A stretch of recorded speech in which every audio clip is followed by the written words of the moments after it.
Oh, we're unmuted now. Welcome back, Yay. everybody. What's up? So, so today we just got some more Yu-Gi-Oh stuff, and then we're gonna finish up the Magic Foundations and see if we can't get Rev out of that. But I've been basically just grabbing these every time I've seen them. So we got the retro pack, Rage of the Abyss. I think it's Duelist Heroes 10. Yeah, Dueling Heroes 10.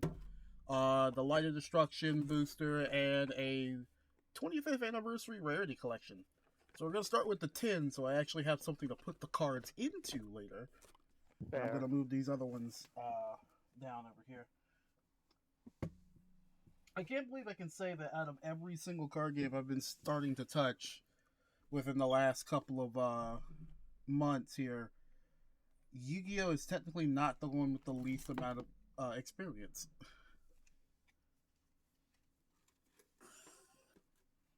I can Neat. say I have more experience with Digimon after not, only just finding out that I had a card game 3 months ago at this point.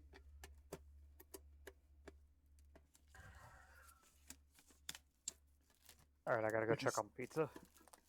and just like that, I'm still opening the wrap, so it's like, yeah. All right, let's get a good look at this 10. So it's got, I don't know if it's every protagonist so far, at least whenever this released, but because I haven't kept up with Yu-Gi-Oh like at all in my 10 year of life. So I remember 5Ds. I don't remember his name, but I remember 5Ds guy. And I think the other one to the right of Yugi here is the guy from Zexel.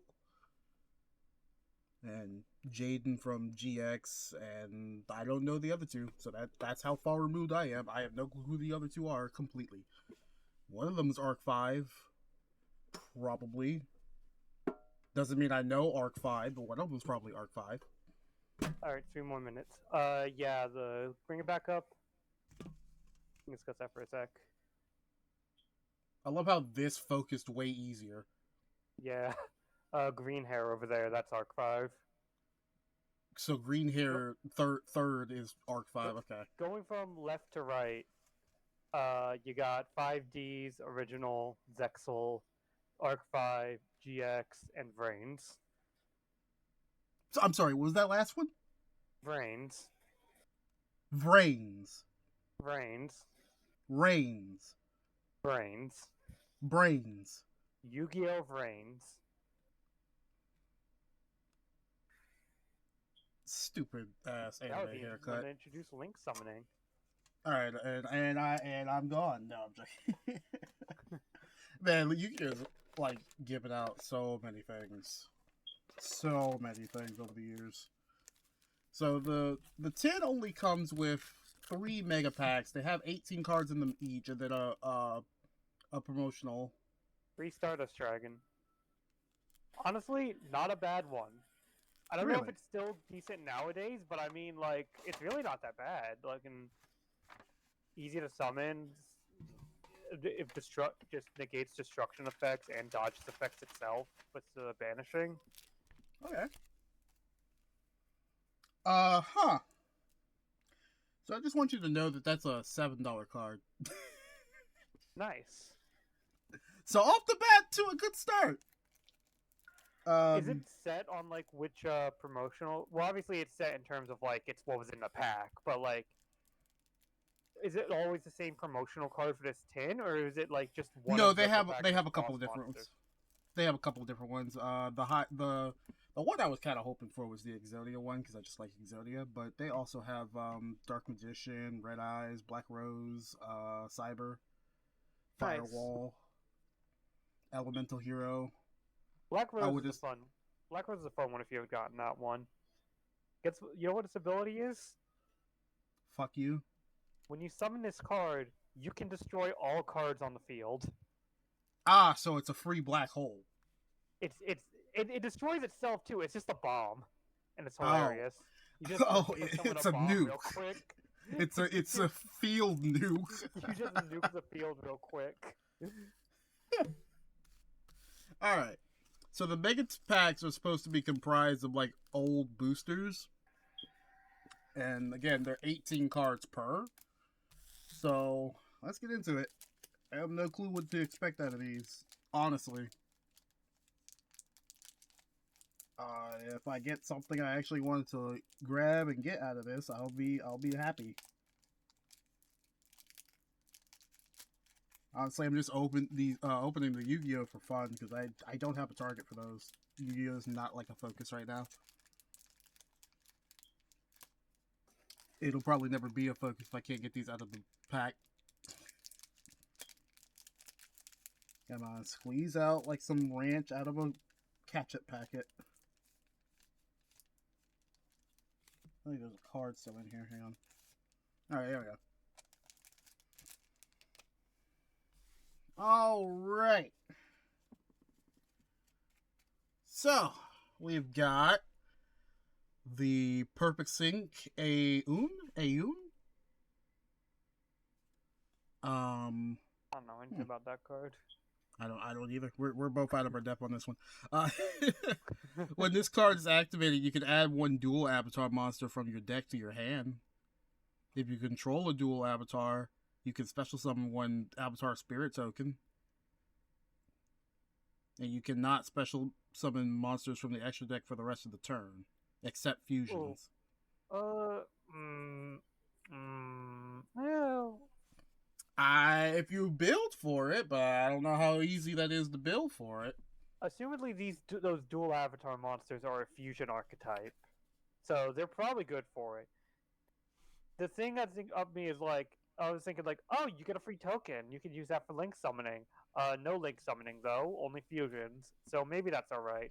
But I mean, searching and free token, if the token is useful for things and you can search good and the rest of the archetype is good, I mean that's searching. That might be a 3-off in that deck. And remind me, field spell icon is like a cross, right? Yeah, it's a compass. Oh, it's a field spell? It's a field spell. Of course it's a field spell. Well, maybe, again, if they like tokens, then I guess they can keep doing that then. Well, okay, think about it this way, though. For that turn, you can't do it. If you can figure out how to get to the next turn, you're fine. Yeah, but someone could probably wipe it out. That's also true. It's modern Yu-Gi-Oh. Anyways, I gotta go check on the basic. I understand. What you think going back and forth for that ain't gonna be a problem? It's not.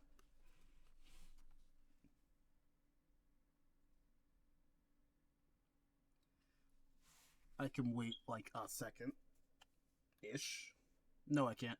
So we got the Supreme Sea Mare. If this card is normal or special summoned, you can send an Aqua monster from your deck to the graveyard, except another Sea Mare. And during your end phase, you contribute this card, then target one Aqua monster in your graveyard and add it to your hand. You can only use it. Oh, okay. I think I can see. I can kind of see where you go with that. And it's any Aqua monster?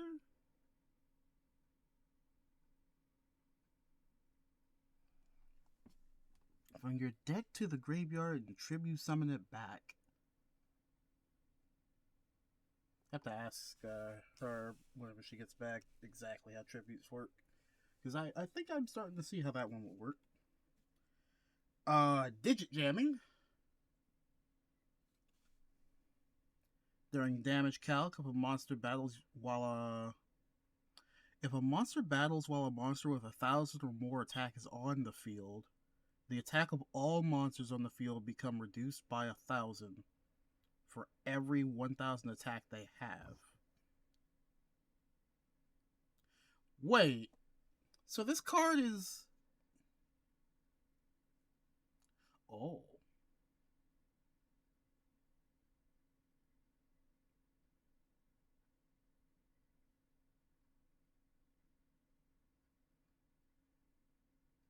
What is it? Okay, so digit jamming. For every 1,000 you have, whenever there is a whenever a monster battles another monster with 1,000 or more attack, all monsters that are 1,000 or more get their attack reduced by 1,000 and get their defense reduced by 1,000, and it's a continuous spell.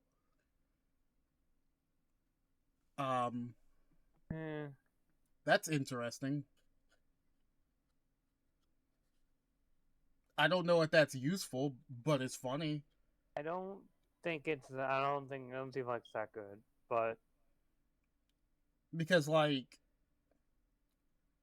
okay, I think the highest you could have at that point is 950. I've never heard of anything other than like 950. I guess if you're attacking with small numbers, but like, I don't know, that feels weird. It's a continuous spell too. You missed the Sea Mare. The Sea Mare is you can you can send something, an aqua monster, to the graveyard from your deck and then tribute summon it back. Tribute summoning, did that have to adhere to the same level, or was that just you can just bring it? It's a special, so you can just bring it. Yeah, no, tribute summoning is just it's a normal summon type. So Okay. you can normal summon any level 4 or lower monster. Obviously, you can to normal summon a level 5 or higher. You have to tribute a monster. 5 and 6, you have to tribute one monster. 7 or higher, it's 2. I'm not sure about 10 and stuff. Usually those don't have requirements for normal summoning. You just kind of use special summon effects instead. But I don't know. Okay, so you could tribute it for a level 6 if you sent that level 6 to the graveyard. All right, I'm sure that probably works within that archetype. Is like the most underused card in that entire thing. Now I'm joking. Oh my god, Cucumber Horse. Cucumber Horse. Why is it level 8? Cucumber Horse. It only got 100 attack, by the way. This card is in the monster zone, is sent to the graveyard except during the battle phase. At the start of the battle phase, if this card is in your graveyard, you can send a plant monster from your hand or face up field to the graveyard and special summon this card, and then you can special summon one monster from either graveyard to your field, but send these special summon monsters to the graveyard at the end of the battle phase. You can only do this once per turn. That's why it's level 8.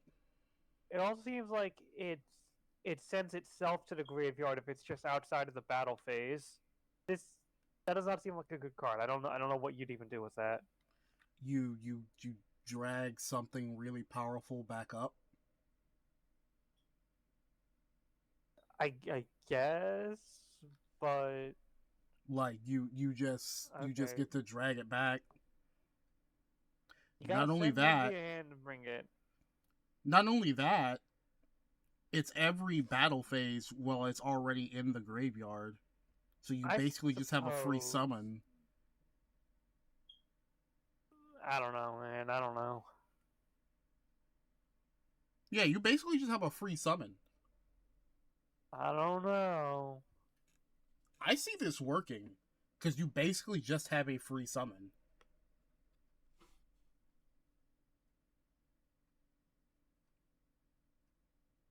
Because immediately summon it, it goes to the graveyard, and then you can use it to drag something else back out. So imagine... Okay, you are not going to get this thing into the graveyard by summoning it. It's level 8. You are not... People barely tribute summon in YuGiOh nowadays. You are not tribute summoning some shit that's just fucking graveyard, whatever the fuck, for plant monsters specifically. What the fuck are you doing? What the actual fuck do you think you're doing? No, you're not tribute summoning that. You're fucking call the graving it. And even then, you probably have something a lot better for your fucking plays you can call the grave than fucking Cucumber Horse.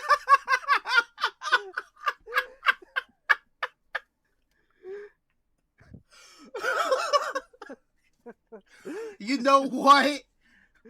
The Cucumber Horse Committee has taken your words, and they will kill you with the Cucumber Horse.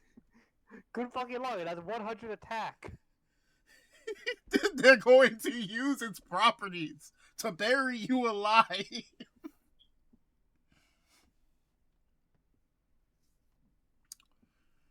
Uh, was it only plant monsters, or was it one plant monster? You can special summon any monster, but you have to discard a plant Oh, monster. you had to discard a plant. Yeah, okay. Is it for Yeah. fucking Predaplants or some shit? Because fucking How Predaplants do you get this are out? a fusion-based plant archetype that has strong fusion monsters in it that I guess you would want to resummon. And like those strong fusion monsters, some of them aren't fucking plant type. See, the weird part is, it's like you only special summon that whatever you're special summoning for that battle phase, and then it has to go back. So you have to be able to constantly have the ammo to pull it back out. So I guess you have the right fodder, but like, how are you supposed to bring that out for it to be in the graveyard? You probably already just use it as like a discard for it to be in the graveyard, right? You send them, you don't destroy them. Okay. I was thinking, like, is this to fucking bring? Is this to drag Starving Venom Fusion Dragon out? No, Starving Venom wants to be fusion summoned and destroyed, and then just be sent to the graveyard. It doesn't have quick effects. that was funny. Black Feather Whirlwind, another continuous spell. Once per turn, you special summon a Dark Synchro from your extra deck. Except during the damage step, you can target one of your Blackwing monsters or Blackwinged dragons that is banished or in your graveyard. Wait, you can bring it back from banished? With less attack than that special summon monster, special summon it. And once per turn, if a dark monster you control would be destroyed by battle, you can remove one Black Feather counter from your field instead. You could bring something back from banishment? Oh, so what's you're the name of the card? Sorry, I was trying to figure out if Cucumber Horse has any place in fucking Predaplant. What's the name of this card? Black Feather Whirlwind. Black Feather Whirlwind. You have a vendetta against the horse now. It's a shitty card. like that's like grudge level of like 15 years. I hate this card type of.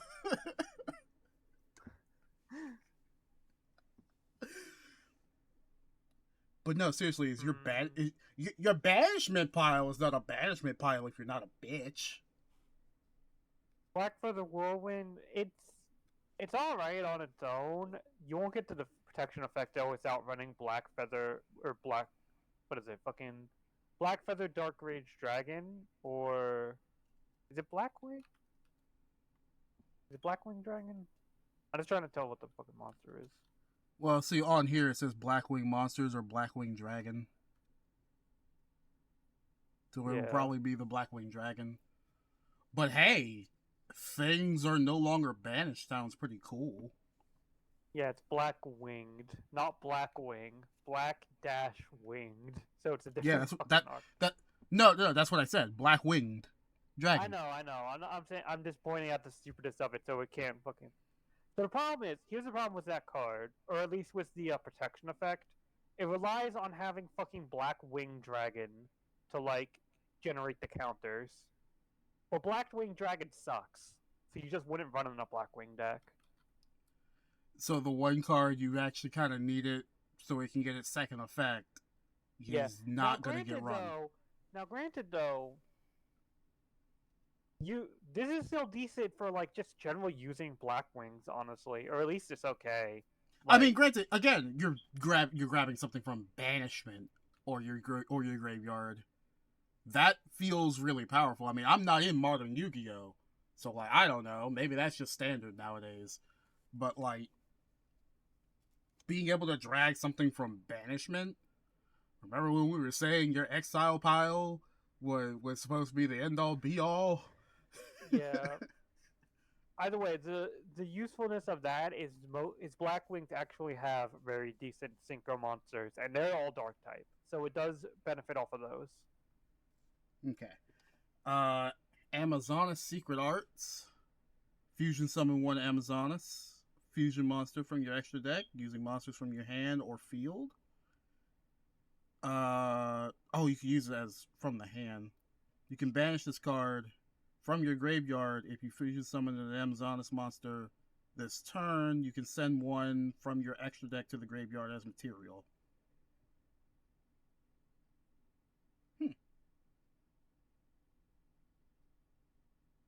And it's an instant spell. This is what the lightning bolt means, right? Okay. I found one Predaplant fusion monster. Beyond you could also fucking use you could also just summon something else for searching instead of the battlefield effect. But you want to do the battlefield effects for some reason. The one that do that it could work with Cucumber Horse is fucking Dragos Depalio, because when it's fusion summoned, you can quick effect put a counter on something and negate its effects. However, it doesn't fucking synchronize with the archetype in any other way. Like you can't search or anything, so it's still not good. Don't run it. Don't run it. And then we got another Amazonas card to work with the previous Amazonas Secret Arts. Well, you got two, but yeah, Amazonas I don't think is the best archetype either. But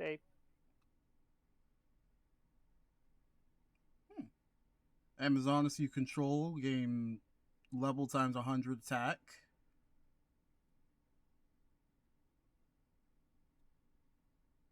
If this were to be destroyed by battle, you can place it in your pendulum zone.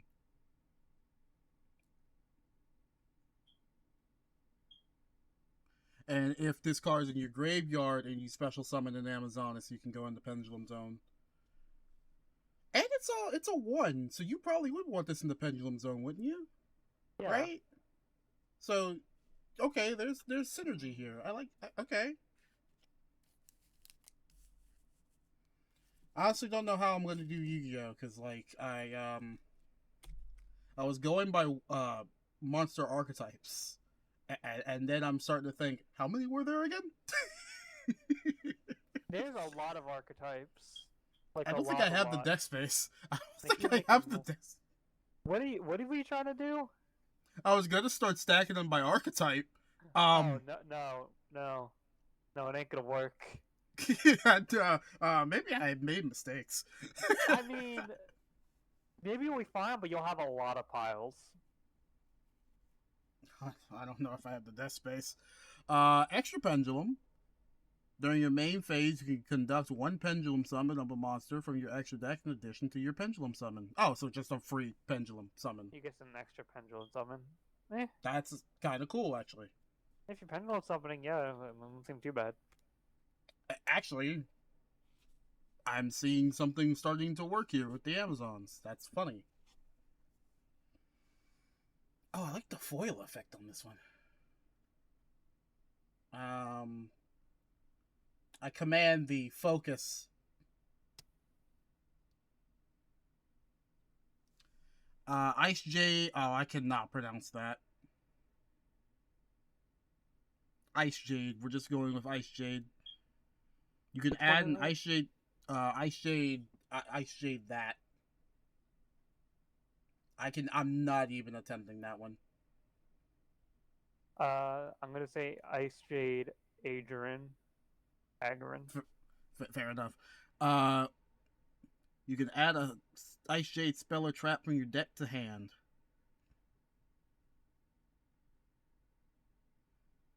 And when your opponent activates a quick effect, you can activate this effect the next time this card would be destroyed by battle or by card effect. It is not. And also special summon a water monster from your hand or graveyard. But return it to the hand during the end phase. Oh, so if you try to destroy it, fuck you. Yeah, but okay, here's the issue though. It kind of just doesn't do anything if you don't try to destroy it. Like you have to target it. You have to rely on your opponent targeting it to get fucking your extra stuff. That's not Remind great. Was Yu-Gi-Oh a game where you could attack directly even if monsters were on the field? No, you have to attack monsters.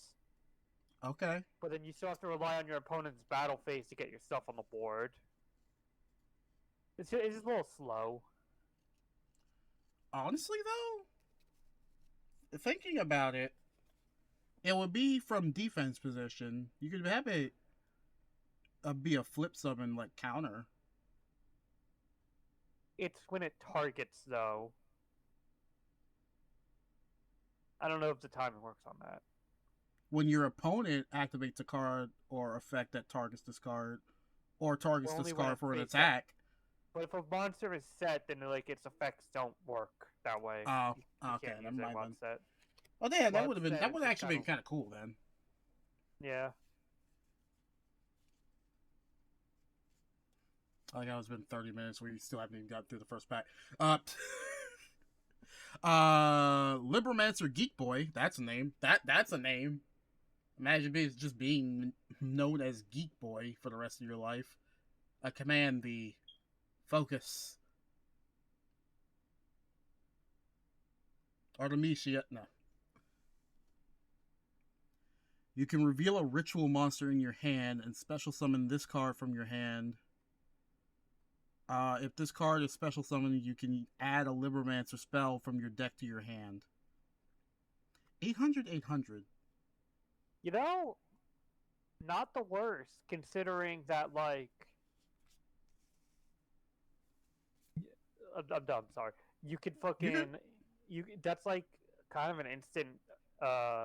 If you have enough other materials in your hand, that's kind of an instant fucking ritual summon.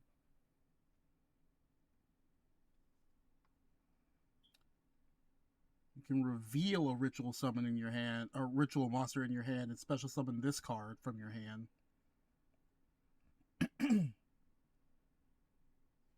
So if you have, say, his ritual counterpart, because that seems like how the deck works, they have the 4 main monsters and then ritual counterparts for them all. Ah, I see. Seemingly, if you have his ritual counterpart, you can reveal that, put him out, get the ritual spell, and then... Oh no, I see what you're going for. You have the inevitable doom, and then this guy can come out for free, and you can get the other card you need for it, or the other fusion spell you need for it. I see now. Next is Groza, Tyrant of Thunder. Is this just Thor? Is this Persona 4? Maybe. I command the... It's not going to work a third time. It's not going to work a third time. I command the focus!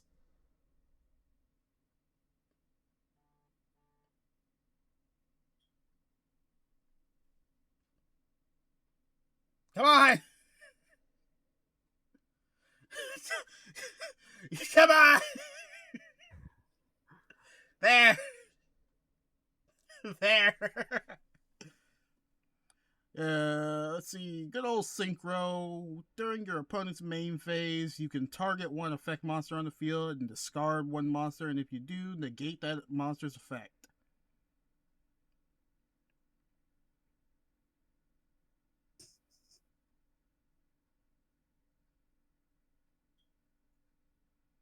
If a fiend monster is sent from the hand to your graveyard, you can apply one of the following effects. This card cannot be destroyed by battle. This card cannot be destroyed by your card effects, or you can't target this card. Okay. I see the vision. Fiend Synchro. How do I want to do this? How do I want to do this? You know what? No. I'm not going to do it by monster archetype anymore, because it's going to confuse me eventually. I'm already splitting the spell cards up. I'm not... It's just going to go monster, synchro, pendulum. What about other extra deck types? I'll have the space for that. Okay. Kashtara Unicorn.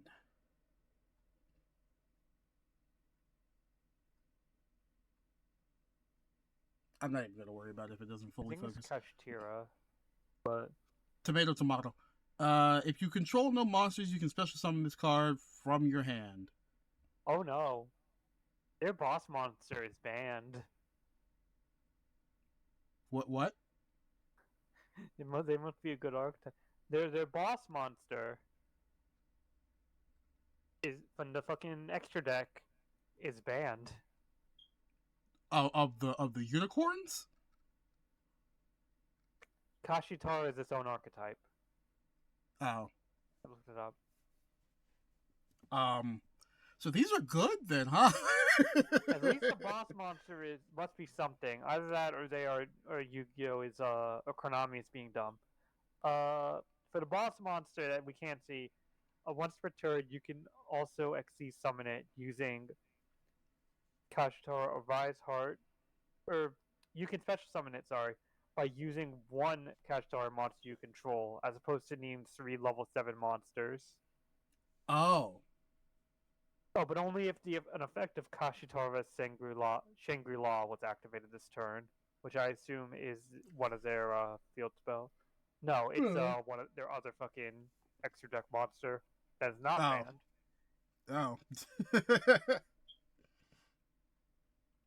Oh, this is cool looking. We have Ariana Grande, the Labyrinth Servant.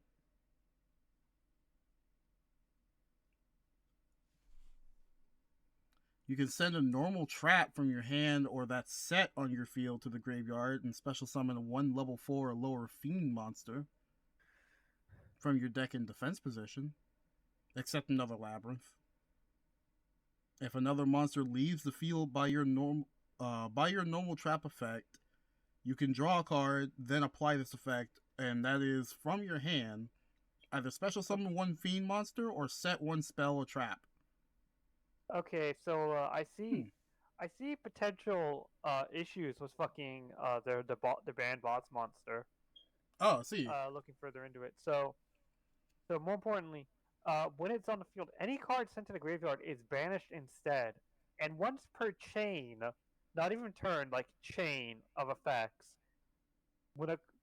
each time a card is banished, you can attach one banished card to it as Xyz material.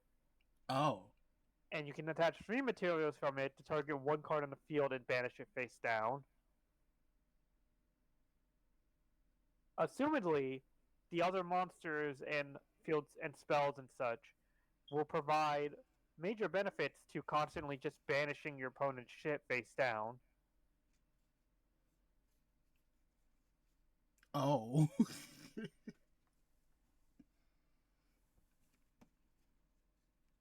So what you're saying is that card is annoying. It's probably annoying. That's probably why it was banned. Scareclaw Twin Saw. Now that's a card name I like. Tribute one Scareclaw monster, then target 2 cards your opponent controls and destroy them. If you control a Visa Starfrost, banish those destroyed cards instead of sending them to the graveyard. If a Link 3 or higher monster is on the field, you can banish this card from your graveyard. For the rest of the turn, neither player can activate the effects of Link monsters. It was Twin Saw. Yes. Oh, it's a trap. That's why. It's a trap. Unreal. Did it not sound right if it was a monster? I looked it up, and I was looking at the monsters, and I was like, it's not on this list. No, it's probably just further down. Yeah, Noble Knight, oh, jeez. Noble Knight, Custard? Noble Knight Custard. I don't think that's how it's pronounced. Well, let me try and find it in the list. Yeah, while you do that, Custonin. If you control a Noble Arms equipped spell, you can special summon this card. You can only special summon one Noble Knight Custard per turn this way. If a Noble Knight monster that was Synchro, Xyz, or Link using this card on the field as material gains this effect. If this card is special summoned, you can normal summon one monster during your main phase this turn, in addition to your regular normal summon. And you cannot special summon monsters from the extra deck for the rest of the turn except Noble Knights. So you just get more material, basically. Ninjutsu Art of Dancing Leaves. Activate this card by targeting a ninja or face-down defense position monster on the field and tribute it. And if you do, special one ninja monster from your deck. I'm gonna disappear for a little bit to check some stuff. I'll be back. Yeah. This makes me wonder because it's not specifically saying from your field, so it only says on the field. So I wonder if that means you can get cheeky with it. When this card leaves the field, send that monster to the graveyard. You can target one Ninjutsu Art continuous spell/trap in your spell and trap zone to return it to hand. Interesting. Runic Dispelling. Come on. I know you can. There you go. Another instant. If your opponent adds a card from their deck to the hand, except during the draw phase, discard a random card from their hand, and then banish the top 2 cards of their deck. Oh, milling. Or special summon one runic monster from your extra deck to the extra monster zone. Free extra deck? Just. I'll store that for a second. Finally, the last card of this pack, because it took us way too long to actually do that. Come on. The Gem Knight. Yeah, Gem Knight Quartz. We got the crystal gems. If your opponent controls a monster, you can discard this card. Set one fusion continuous spell directly from your deck. And you cannot special summon monsters from the extra deck for the rest of the turn except Gem Knights. This card is used as material for a fusion summon, send it to the graveyard or banish, and is sent to the graveyard or banished. You can add a Gem Knight monster from your graveyard to your hand, except Quartz. You only get 1 Quartz per turn. Alright. I see the vision. Gem Knight stuff seems to be an interesting archetype too. But maybe it's just because I'm getting that kind of synergy there. Onward to the next pack.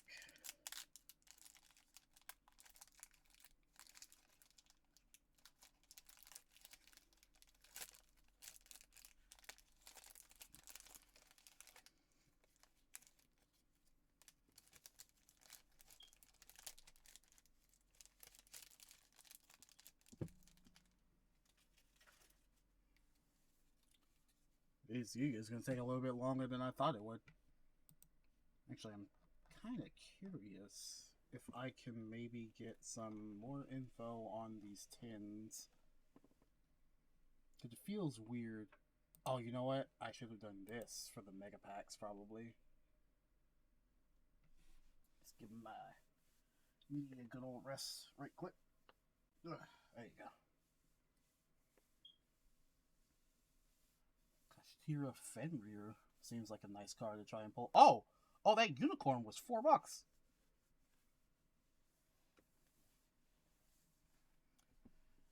Well, all right then.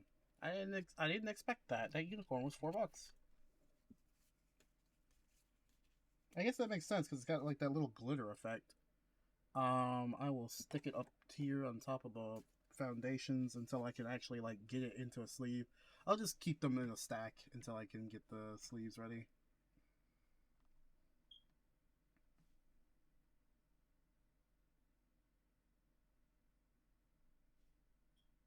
Is it? No, that's runic dispelling that I got, not runic tip. Runic tip. Of course the servant would actually have something with that glitter effect. Wait. No, that's not the same one. Okay, no. She's okay. The servant's alright. I have to call him Lemon Geek Boy instead of Libromancer. Oh, hey, there's Shangri-La, like we were talking about earlier.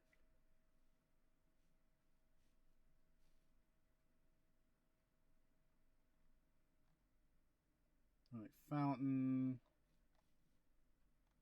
The Labyrinth. Not really much within this in terms of the collector side, looks like. Not the worst thing in the world, but at the same time, it's like, would have liked to see some other stuff in here. But that's okay. Not everything has to be, you know, great. Ah, something else to work with the other Ice Jade. So we get Ice Jade Creation Kingfisher. You can target one water monster you control and equip this card from your hand or field to an Ice Jade. Or to it. An Ice Jade monster equipped with this card can attack while in defense position and uses defense for the damage calc. While this card is equipped, you can target one monster your opponent controls with attack less than or equal to the equipped monster's defense. And special summon this card, and if you do, return that targeted monster to the hand.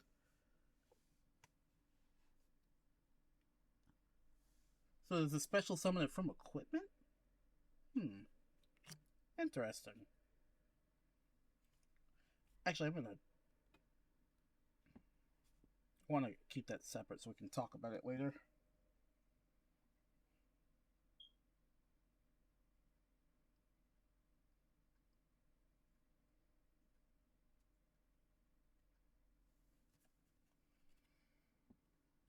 Not the Gem Knight, but I do want to talk about the Runic for a second whenever they get back. It'll be a little bit though. Exclusion, not triple exclusion.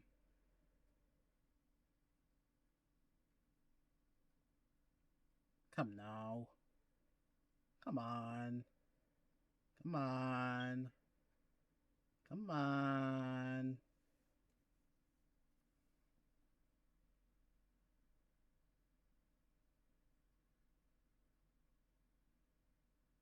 Come on. Not gonna waste too much time with that.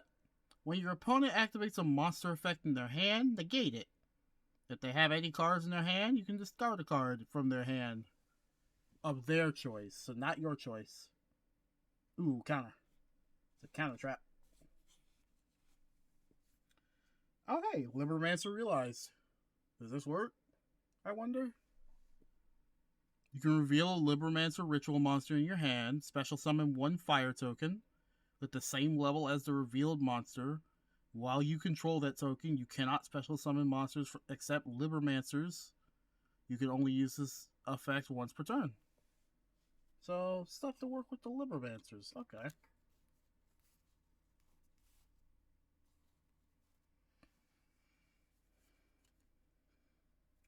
Crosskeeper. Oh wow, the camera really doesn't like these cards. That makes it so sad.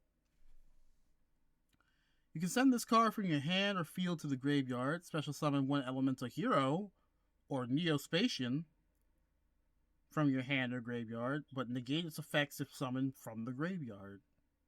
If you special summon an elemental hero fusion monster while this card is in your graveyard, you can banish this card, draw two, and then place one card from your hand on the bottom of the deck. Oh, interesting. A lot of these are less than 400, so I'm starting to see why you want... I'm starting to kind of see why you want this. Because they're all low, and if you ever need extra time, you just essentially stop things from being able to attack you.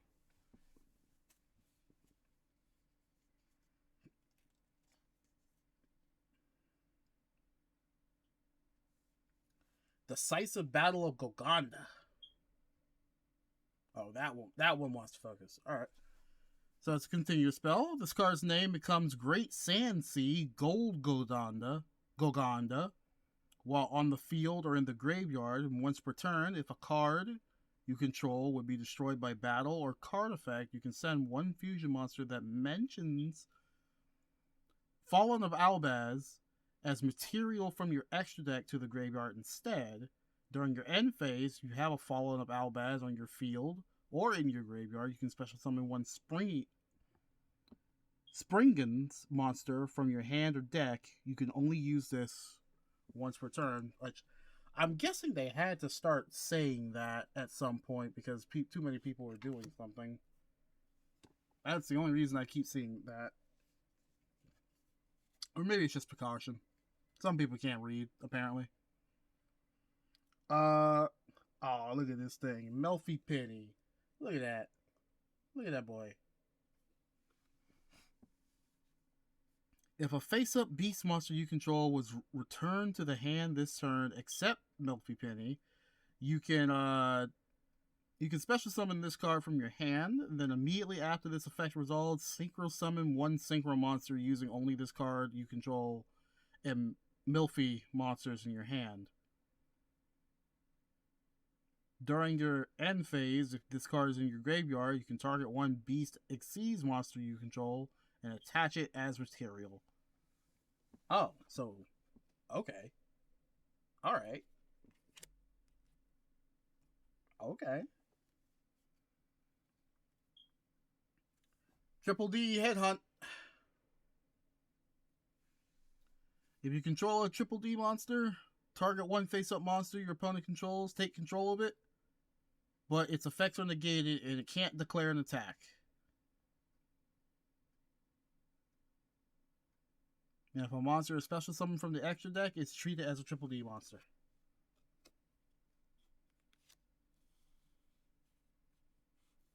So you can't declare an attack with it, but its effects are gone too, but that doesn't mean you probably couldn't still use it.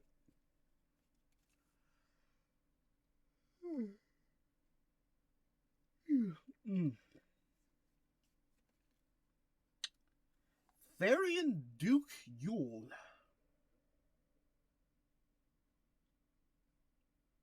Oh, okay. You can only use the first of the following effects once per turn. You can target one Therian monster or Psychic monster in your graveyard and special summon this card from your hand. And if you do, equip that monster to this card. While you control an equipped card, Therian monsters you control cannot be destroyed by your opponent's card effects. And a Therian monster equipped with this card gains 700 attack and it gains the second effect listed above. Fair enough. Oh, another Therian. So Therian Charge. Send a Therian card, accept Therian Charge, or Endless Engine or Gyro system from your hand or your face-up spell and trap zone to the graveyard. Draw 2.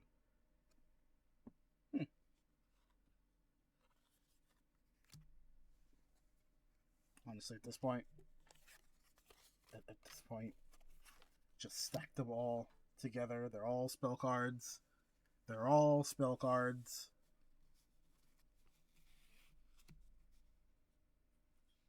It works. They're all spell cards.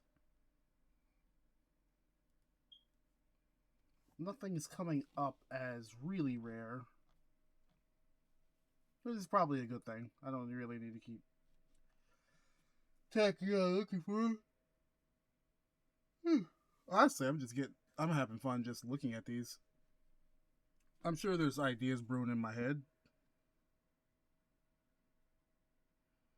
Alright, Dictator of D. When you control a Blue Eyes monster, you can choose the attack targets for your opponent's attacks.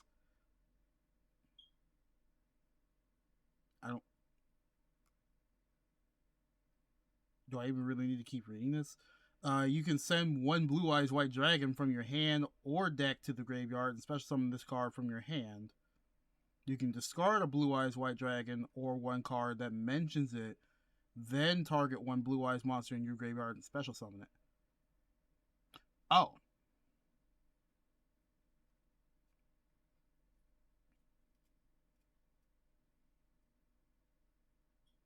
Oh, wait a minute. You just get a free blue eyes? You just get a free blue eyes. Okay.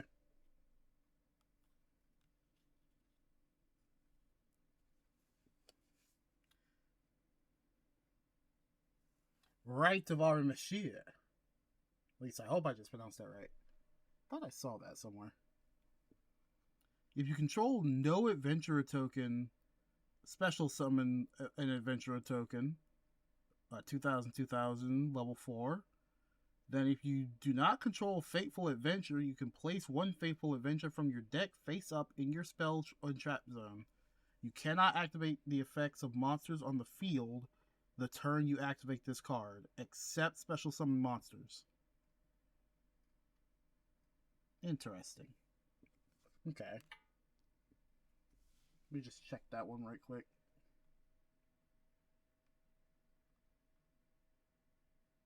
Yeah, it's not that great. Not that great. Alright.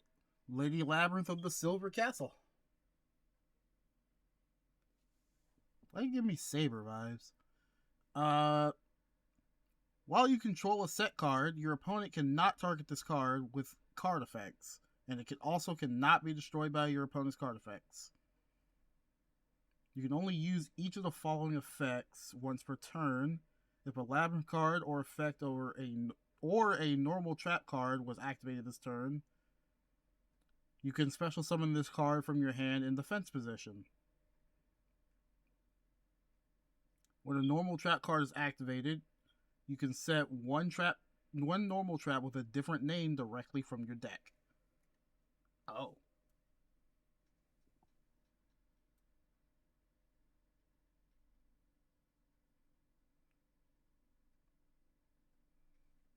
So I wonder if you can get this for free, because special summoning ignores like the level requirements, right? I'll have to ask whenever they get back. Trying to remember all of YuGiOh. Trying to remember all these card games is actually pretty difficult. I have Lady Labyrinth, not the Lovely Labyrinth. The Lovely Labyrinth is the card to look for, it seems, but Lady Labyrinth is not. Yeah, here we go. Lady Labyrinth of the Silver Castle is apparently not. But I kind of see what's going on there. Branded Expulsion. Tribute one fusion monster, then target two non-fusion monsters that are banished and or in either graveyard. Special summon both monsters, one on each field. If you tribute a fusion monster that mentions Fallen of Albaz as material to activate this card, you can special summon both monsters to your field instead, in defense position. You can only activate one brand explosion at a time. Okay. Rex. Fright for Hire. Look at him. Look at him. If this card is normal or special summon, you can add one spell trap for hire from your deck to your hand. So you just get a free fur hire. If you control a monster fur hire, you can banish this card from your graveyard, then target one card in your graveyard that's a fur hire, and either add it to your hand or special summon it if it's a monster. Okay. I can see the chaining. There's chaining going on there. Labyrinth Arcfiend. Gains 400 attack for each normal trap with a different name in your graveyard. Oh, interesting. Your opponent's monsters cannot target fiend monsters for attacks, except the Arcfiend. You can only use... It's got 2800 defense. Imagine equipping it with that one card from earlier. Maybe. I don't know.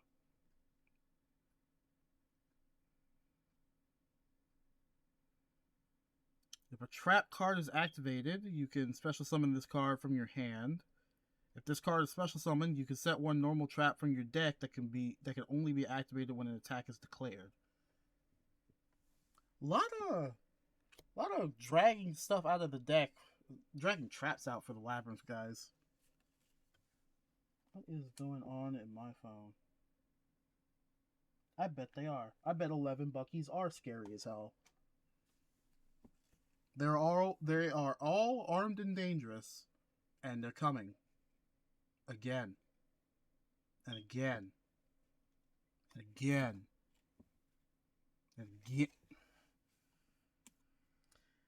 Libromancer first appearance. Another Libromancer card. I was wondering if I was going to get another one. It's different from the other one, right? Let's see here. Yeah, no, because that was Libromancer Realized. Yeah. Interesting. Some more Libromancer. When this card is activated, you can add one from your deck to your hand with a different name than the cards you control. You can ritual summon one Libromancer Ritual Monster, or Libromancer Ritual Monster from your hand, and then by tributing monsters from your hand or field whose total levels equal it. Or exceed this level. Oh! And this is a field spell. Wait, hang on. Because we'll get to the other two in a second. Let me just because does that mean the gears are turning? The gears are turning.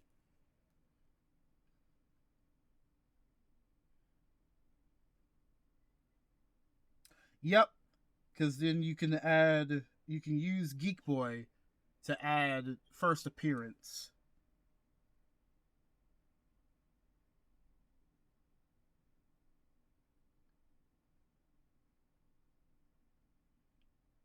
Yeah.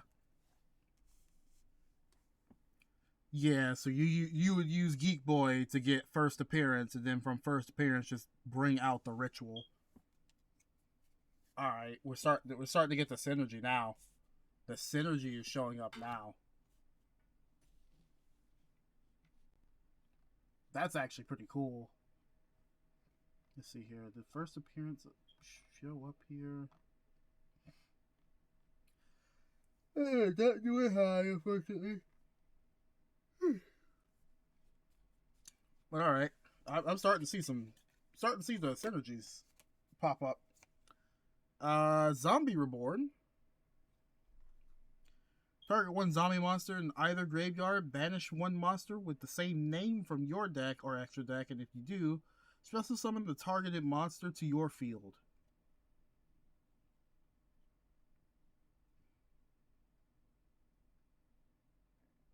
If this card is in your graveyard, you can shuffle one of your banished zombie monsters into the deck.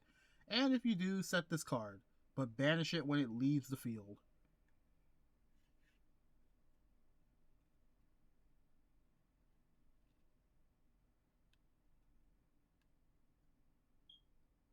Okay, so you get two.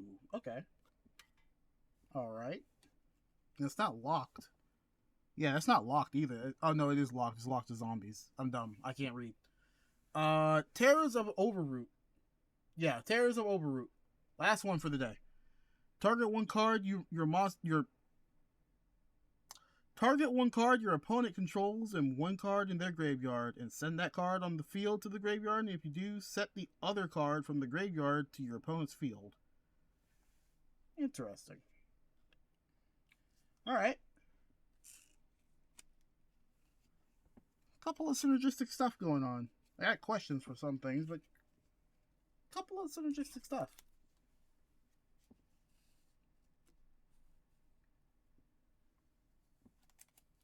Alright, we got one more mega pack, and then we move on to the other cards that don't have nearly as many cards in them, so we're gonna kind of blitz through them pretty easily, pretty fast.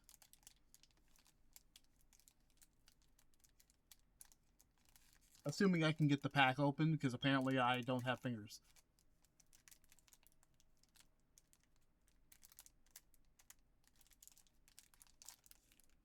Oh, that was a mistake. This was a mistake.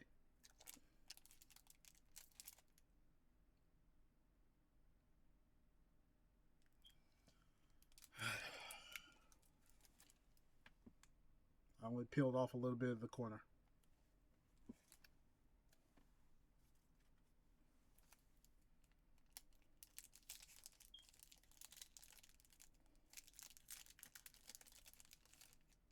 There we go. I don't care about that wrapper because I already have a good one. Alright, last 18 cards. Might have some duplicates in here. Some new ones too. Alright, starting off strong with the Labyrinth Stovey Torby. I like that. I like the chaoticness of that name. You can send this card from your hand or field to the graveyard and discard a card. And then set a Labyrinth spell or trap from your hand or deck. If a monster leaves the field by your normal trap's effect, while this card is in your graveyard, you can special summon this card. Cool. Probably use it for like a material, so cool. Double Dust Tornado Twins. Target any number of set cards in your spell or trap. Return this card to the hand, along with as many of those set cards as possible. Minimum 1.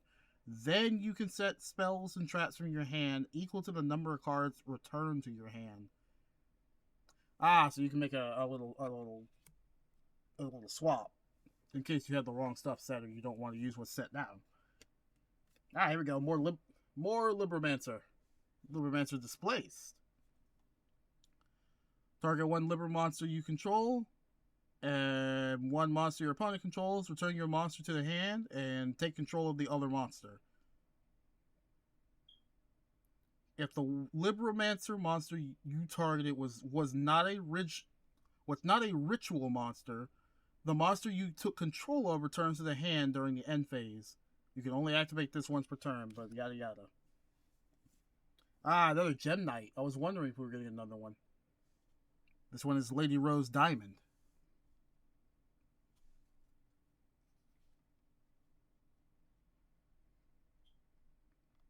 Just trying to keep an eye on things. So this one's a fusion. Once per turn, the first time a Gem Knight monster... Once per opponent's turn, the first time a Gem Knight monster you control would be destroyed by card effect, it is not. You can banish one Gem Knight card from your graveyard, then target one face-up card your opponent controls and destroy it. But that's only during your turn. And you can use it as a quick effect. Okay. Gem Knight Lady Rose seems to be pretty okay. Black Shadow Squall, Leonheart. When a spell or trap card is activated, remove one black feather counter from your field and negate the activation. And if you do, destroy that card. If you control Black Winged Dragon, you can set this card from your graveyard, but banish it when it leaves the field. So long, Black Winged Dragon. I'm back. Did I miss Cool. any good cards? I don't know. We got more Libromancer stuff. We actually are starting to get more Libromancer stuff that works together. What Mancer? Because I got Libromancer. Oh, more Libromancer? Nice. Yeah, because I got First Appearance. And First Appearance is quite literally looks like the spell card you would grab with the Geek Boy. Because you can add a Libromancer from your deck to your hand with a different name than the card you control. And you can ritual summon one ritual monster from your hand by doing the regular like tribute stuff with the First Appearance. And it's a field spell. Alright. We also got another Blackwing Dragon counter card. If you got a counter, you can negate the activation of a spell or trap. Yeah. You still have to run Black Winged Dragon, which is not good. You can run a support to make it better, but just run Black Wings. Do yourself a favor, just play Black Wings. We also got Runic Dispelling, which you can activate one of the effects, but you skip your next battle phase. If your opponent adds a card from their deck to their hand, except during draw phase, discard one random card from your hand and then banish the top 2 cards of their deck. Or special summon a runic monster from your extra deck to the extra monster zone.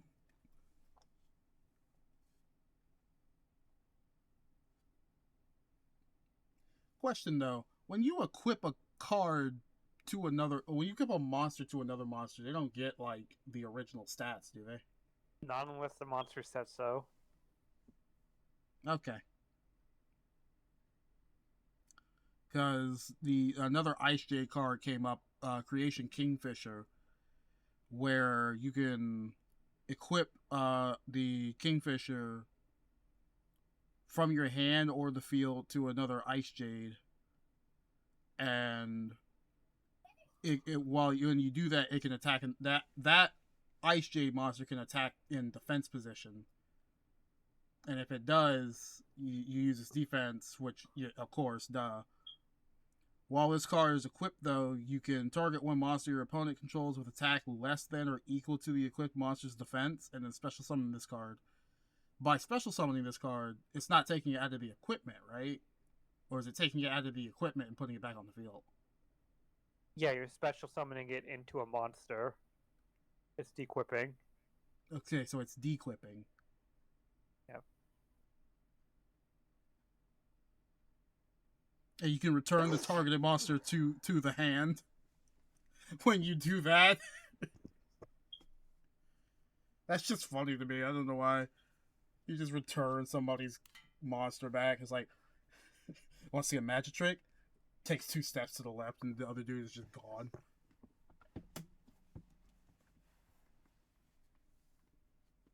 It seems like there's just one specific Ice Jade card you want to equip things to.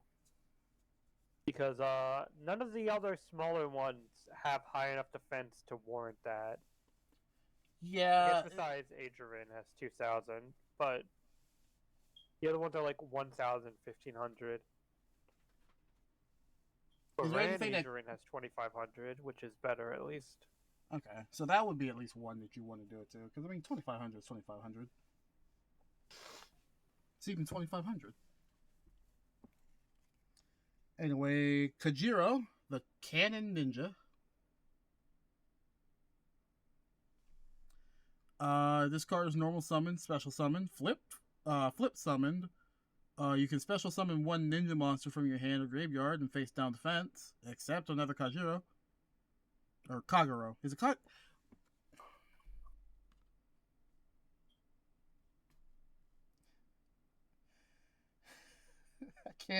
I can't think about the pronunciations of GE and GI anymore if I'm thinking you're a beta male, Sonic. You're a beta male, Sonic. How's it spelled? So I can... Kagero. Kagero. Kagero.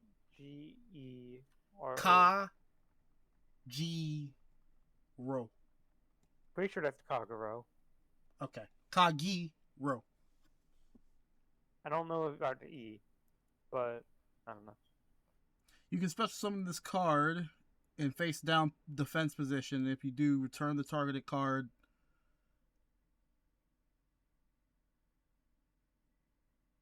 Oh yeah, that's right. I do have that bot that just makes highlight reels.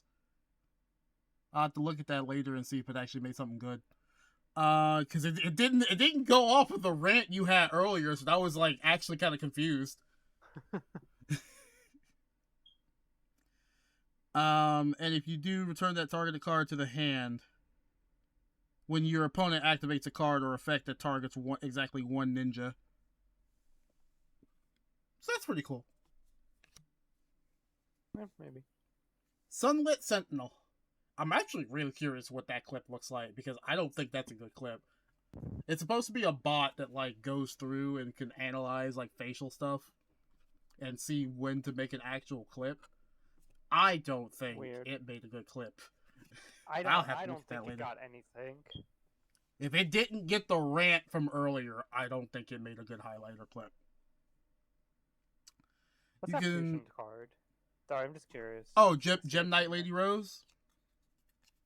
Gem Knight So Lady Rose. yeah, Gem Knight Lady Rose Diamond. Once per turn. Once per tone. Once per tone. Slow down. Once per you said slow down. Once per opponent's turn. One pony turntable. The first time a Gem Knight monster would be destroyed, it's not. Fuck yourself. During your turn, when your opponent activates a monster effect, you can banish one Gem Knight, and then from your graveyard, and then target a face-up card your opponent controls and destroy it. Seems okay. I don't think you'd really need to bother with it. There are better Gem Knights. But it's got 2,700 attack. No, I'm checking. Yeah, the one I'm thinking of that I thought it was has 3,400. Okay, never mind. Okay, you can set the Sunlit Sentinel. Hold on. Also, it lets you just shit out fucking other Gem Knight fusion monsters from your extra deck with ignoring the conditions by just sending another one you control to the graveyard. Oh, okay. All right. You didn't have to put the lady out of a job. Don't worry, it's Lady Brilliant Diamond. It's like the evolution. It's probably like the same person. It's the older sister. You can set the Sunlit Sentinel from your hand to your spell or trap zone as a spell, and once per turn during standby of the next turn after this set card was destroyed or sent to the graveyard, you can special summon this card, then destroy all cards your opponent controls in this card's column. So wherever you set it, clear the line. I don't know if that's good, but there's an option. I guess that's an option. Morphtronic Converter. Converter. Not converter. Target one machine you control. Apply the following effect depending on its battle position. If it's attack, special summon a Morphtronic from your deck with a different name. Then place that target monster on top of the deck. Then place the targeted monster on top of the deck. Or if it's in defense, change the targeted monster to attack position. And if you do, special summon a level 4 or lower from your hand. Okay, that's just getting more things out, I guess. Runic Flashing Fire. I like the foil effect on it, jeez. Activate one of these effects, but skip your next battle phase. Target one special summon monster your opponent controls and destroy it, and then banish the top two cards of your opponent's deck. Wow, they really like to banish. They just like to mill you a little bit, huh?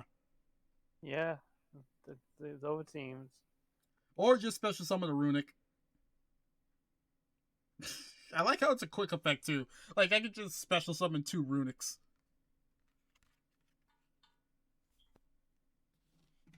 Let's see, that one looks pretty cool. It's not worth anything, though. I hate when this keep happening. Like, the card looks really cool, but it's not worth anything. Well, I mean, it's 50 cents. I guess that's not nothing, but, like, it's not great either, you know? Spiral Double Agent.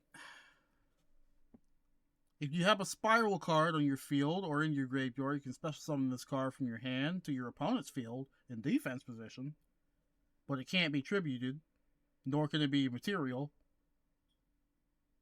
Then both players reveal a top card of their deck. You can only use this card once per turn, and all Spiral monsters on the field gain 500 attack. Also, Spiral Super Agent on the field can attack directly. Oh, I get it. It's a double agent. It's fucking over your opponent, and they can't get rid of it.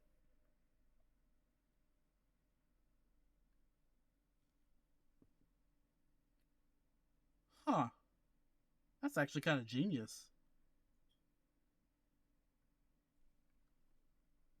Would that cripple somebody for a second?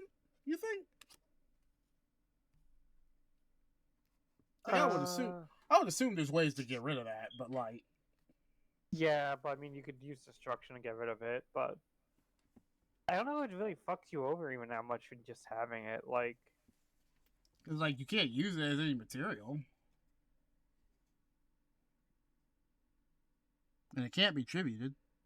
I mean, I guess you can forcefully know, but both people reveal the top cards, so I don't even know.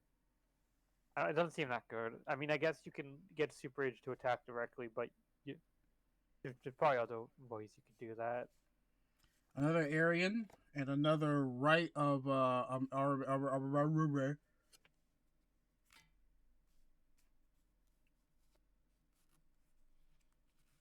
yeah, I'm losing my ability to speak. So what? All right, here we go. A new Scareclaw. Scareclaw Decline. Target one primitive planet. Reichphobia. I hope I said that right. You control or in your graveyard, return it to the hand. Then, if you control a Visas Starfrost, you can change one face-up monster your opponent controls to face-down defense. If 3 or more defense position monsters are on the field, you can banish this card from your graveyard and add a Scareclaw from your graveyard to your hand. Okay, I see the Scareclaws coming up. Okay, a new Amazoness, a Silver Sword Master instead of the Golden Whip Master. Oh, hey, it's a level 7 for the Pendulums. It's the other pendulum. If this card in the monster zone is destroyed by battle, put it in your Pendulum. If it's special summoned to your field while this card is in the graveyard. Oh no, if an Amazoness monster is special summoned to your field while this card is in the graveyard, put it in the Pendulum. Put it in the Pendulum. There's the Pendulum cards. Oh, sweet. Finally. I thought we were going to get through this entire thing, but you'll see what I mean in a second. Haunted Zombies. Banish a zombie monster from either graveyard and special summon 2 haunted tokens with the same level. Sorry, I just. Yeah, no, we're still in the 10. We're still in the 10. Because they're. Yeah, we got 4 more boxes. But don't worry. These were 18 card packs. The rest are 5s. Okay. All right. It's gonna go by fast. Don't worry.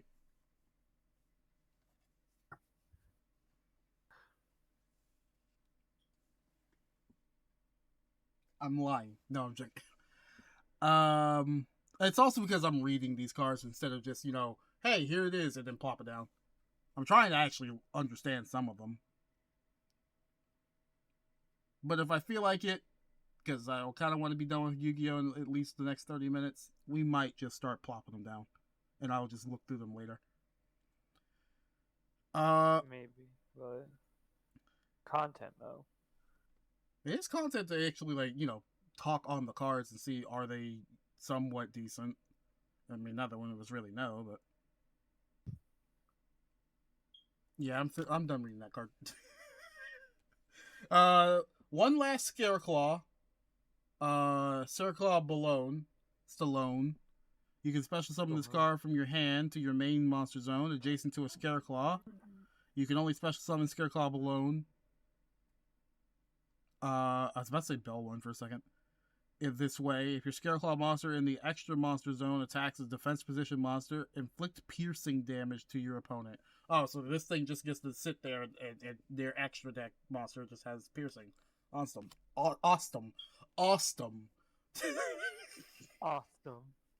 Awesome. Finally, what I was really hoping for was some more Libromancers. So we got Doombroker, which is a ritual. So we got more Libromancer, or Libromancer, whichever way you want to see that one. When this card inflicts battle damage to your opponent, you can target one face-up monster your opponent controls and shuffle it back into the deck. That's funny. That's really funny, actually. I kind of like that. And Libromancer Mystic Girl.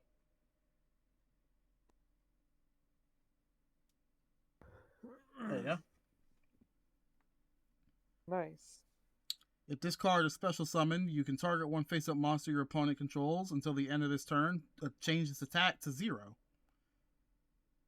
Also negate its effects. Just say no. Can I get this piercing somehow? Does Libromancer like have piercing at all? It doesn't. Why? It doesn't need piercing. What do you mean? Piercing isn't even good in Yu-Gi-Oh. The way Yu-Gi-Oh works is if you run into a monster who has less attack, the excess damage goes over no matter what. Oh. It always does. I That's how thought Yu-Gi-Oh you works. needed piercing to do that. No. Piercing is just... So for defense, it doesn't go through. Defense, it gets destroyed, the damage doesn't go through unless you have piercing damage. Oh, you know, I've been Not considered confused to be about worth that it for because years. most things aren't in defense position anyways. Yeah, I've been confused about that for years. Then, so that's just free 1400 then. Okay. Yeah, which I mean isn't a lot, but more importantly, it negates the effects. Oh yeah, no, negating the effects is also pretty good. Well, that does the 10. I can't believe it's been an hour and a half. It's been an hour and a half. Jesus Christ. I also want to point out fucking Geek Boy's counterpart, Firestarter, like his counterpart ritual. If you ritual summon it with a monster on the field, it just can't be destroyed or banished. Doesn't do a lot though. It just gains attack until that's 3000.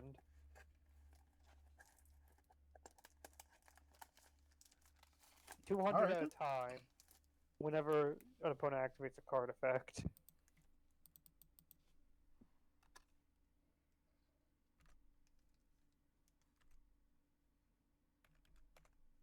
So, yeah, not a lot, Is but this hey. the Light of Destruction reprint?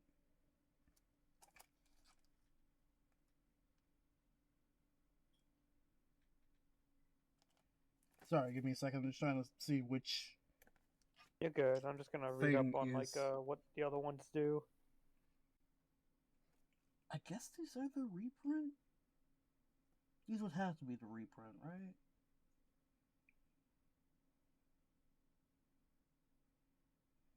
I'm not seeing the trademarks.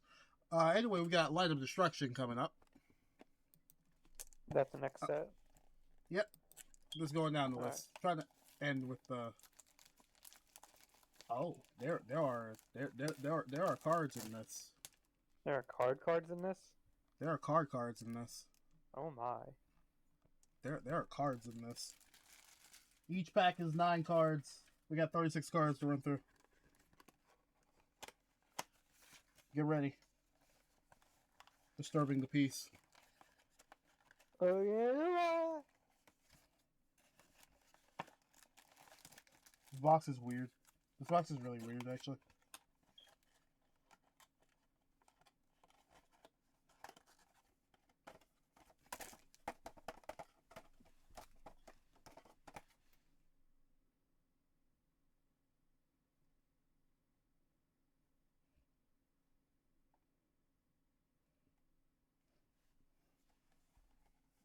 I'm glad you didn't see that. You're lucky I was looking away. I was trying to read up on what the fucking Libromancers did. I'm glad you didn't see that. Alright, you know what? Actually, in the effort of time, what I'm going to do is I'm going to open all of the other boxes. And we're going to just run through it. If something looks really cool, I'm going to stop and read it. But we're going to just run through it. Alright. Because I really do need to get through the rest of the foundations, and we already know that's going to take us at least 2 hours. So I don't want to hold you for... I don't want to hold you until like 3 in the morning. Dear Lord. Yeah, I'd rather not be here that long.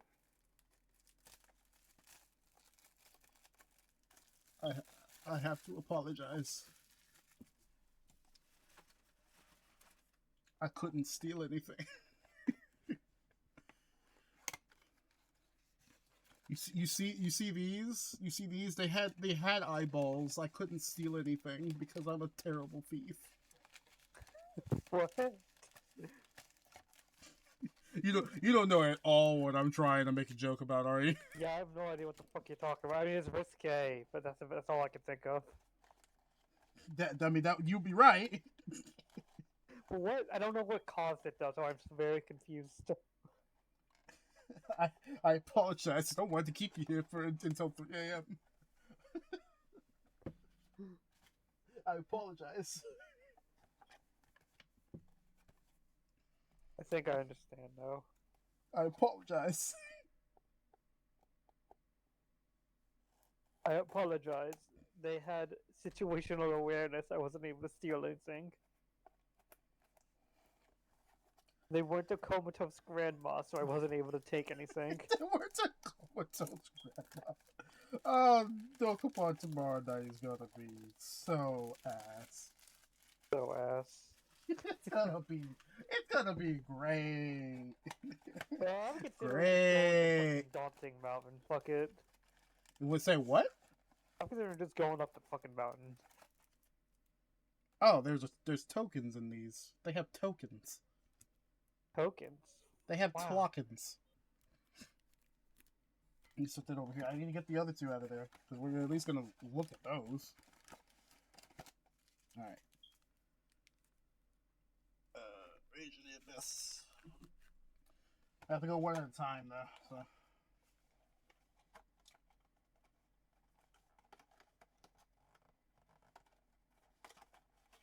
Close. I don't want you open anymore. Close. I gotta get the tokens out of these two because apparently I just didn't see them. Oh, because this didn't actually have one.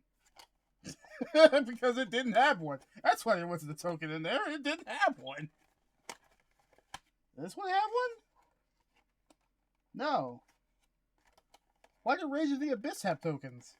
What? Only one of them had a token? Only the Rage of the Abyss so far had a token. We're gonna end with the 25th anniversary. I'm gonna actually wait to open that one. I'm gonna just let that sit there for a second. So we're gonna blitz these right on through. Because we're Sonic Heroes. We're Sonic Heroes! There you go.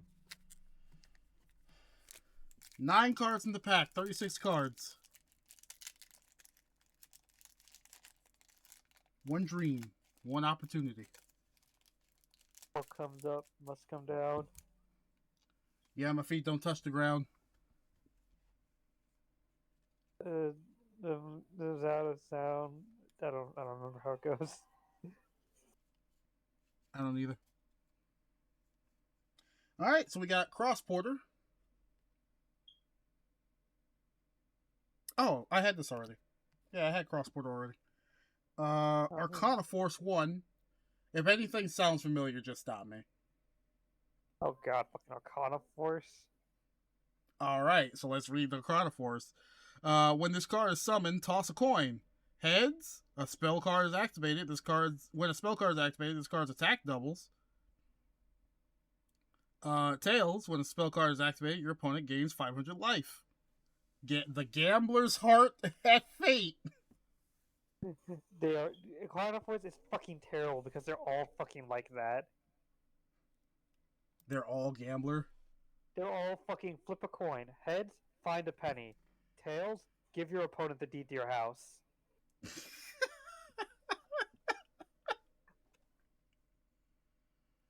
Miracle Flipper.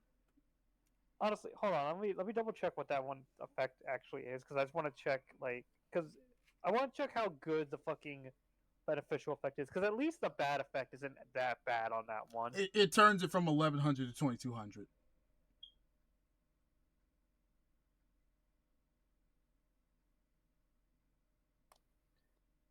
And it doesn't say like until that turn. Is it till the Yeah, end of the turn? yes. So it's just fucking like find a penny. If you can't deal damage, you might as well be fucking giving a huge benefit to your opponent by giving them 500 life every time you activate a spell. Because that happens pretty often.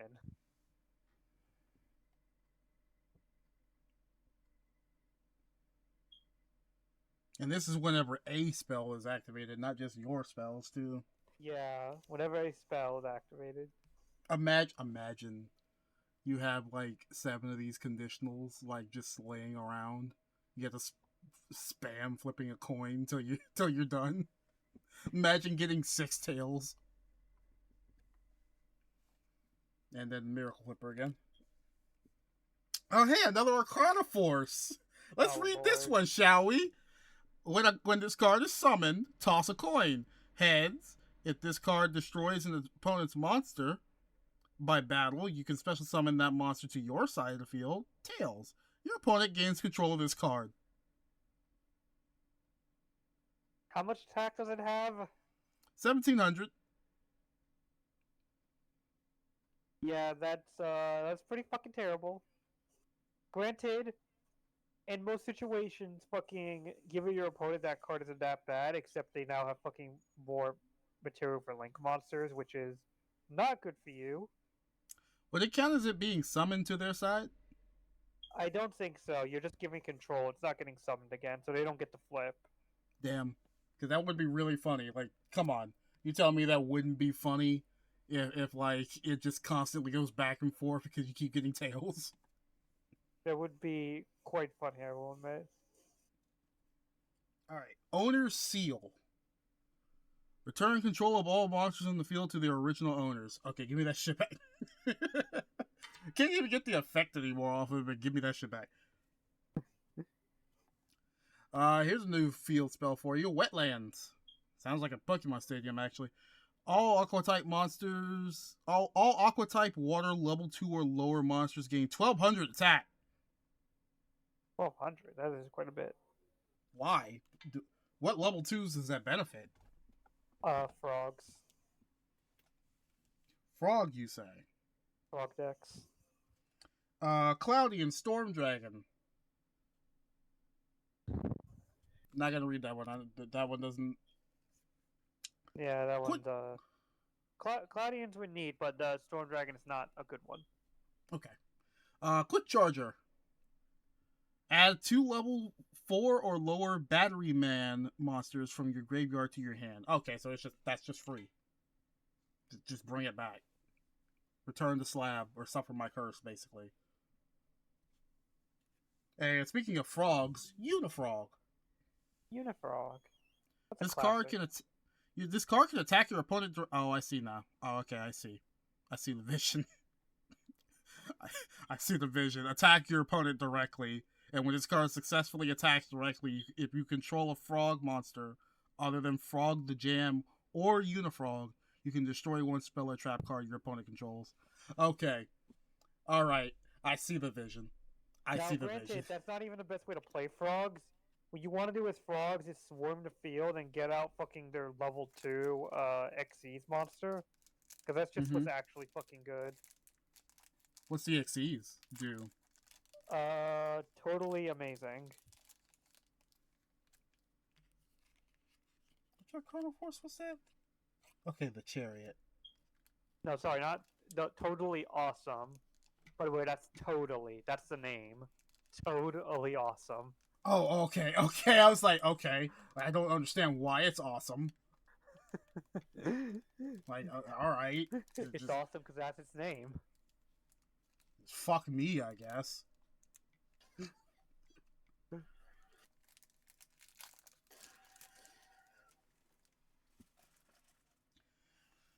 Alright, next set. We've got Arcana Force, the Lovers. When this card is summoned, toss a coin. This card can be treated as 2 tributes for a tribute summon of an Arcana Force monster. You cannot tribute summon Arcana Force monsters. Okay, you weren't lying. That really is. Oh, hey, a penny. Or, is that a safe?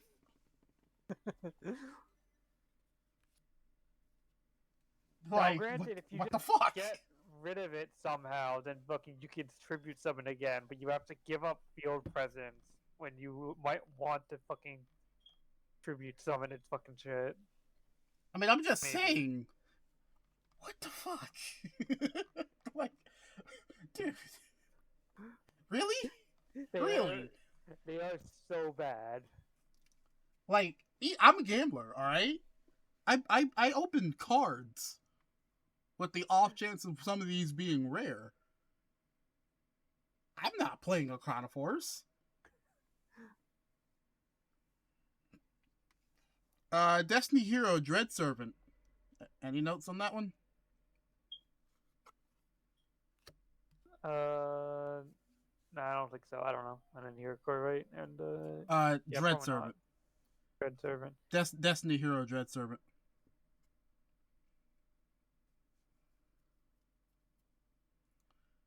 In the meantime, Arcana Force, the moon. The moon! You take the moon and you take the sun. During your standby phase, you can special summon one moon token. During each of your end phases, select one monster you control and give control. This card is a 28/28, by the way. Okay, now granted though, here's what you can do with that. For some fucking reason, if you wanted to, you could probably target itself with it. But the opponent would still have to give it back to you if they don't own anything else. You okay? You seem to be busting a goddamn gun over there. You alright? It's an evil laugh from the genius plays you can come up with by giving your opponent the fucking mood every turn.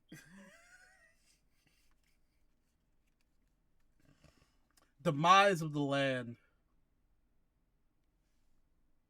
Activate only when your opponent special summons a monster.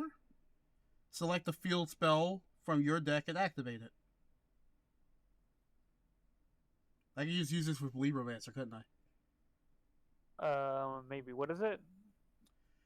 Activates only when your opponent special summons a spell or special summons a monster. Select a field spell from your deck.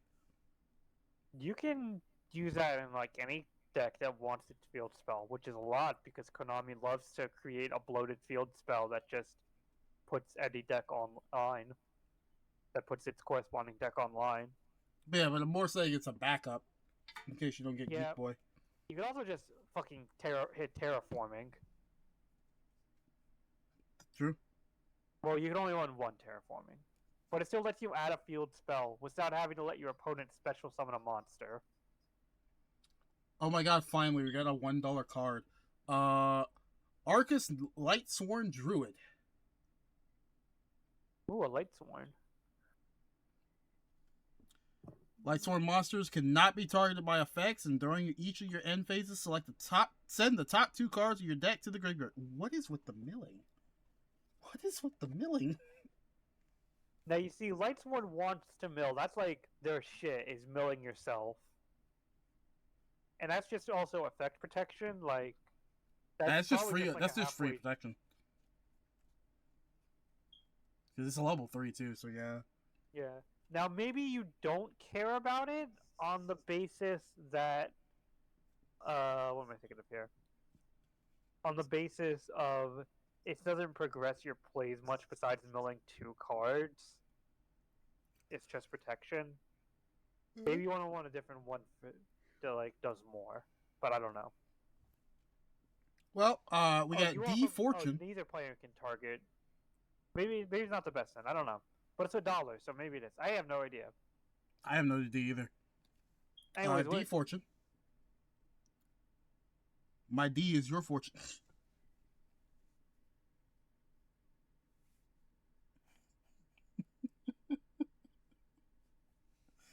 I'm starting to lose my brain a little bit. Activate when your opponent declares a direct attack by removing from play one Destiny hero and the battle phase, but it doesn't negate the attack. Well, if you end the battle phase, an attack is negated.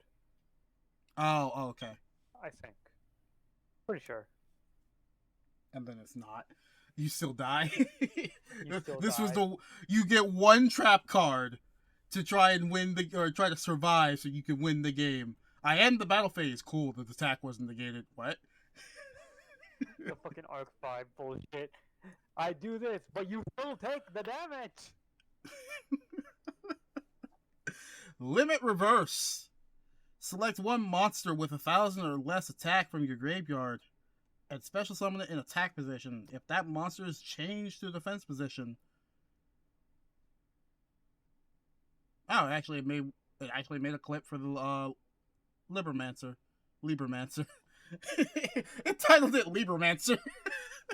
What is that? Limit reverse. If the monster is changed to defense position after you summon it in attack, or special summon it in attack, you can destroy it and this card. When this card is removed from the field, destroy that monster, and when that monster is destroy this card. So you can bring something back. Yeah, that's like an old. Well, I mean, I think it's literally just like a lot of this is supposed to be old cards. So that's like an old card. Yeah, because I think these are reprints. Yeah, it's not very good. By the way, I looked into it. They did give Arcana Force one halfway decent monster Is it the world? that I can see. The Sun can be special summoned as long as you control a monster that has a coin tossing effect on the field. You can special summon it from your hand. And then when it's summoned, you toss a coin. Heads, you set one spell card from your deck that has a coin tossing effect. Tails, you destroy all cards in the spell and trap zones. So like, not the worst, honestly. Like you can get us back row nuke, I guess. So Arcana Force has been redeemed? No. No. No. Just no. Not even close. Not even Goblin close. Recon Squad. I remember this card. This card has some nostalgia to it for me. Yeah. I remember that. I'm not reading the card description because I want to be done.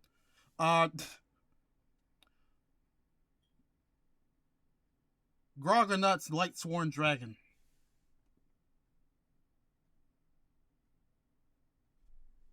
Okay, hold on.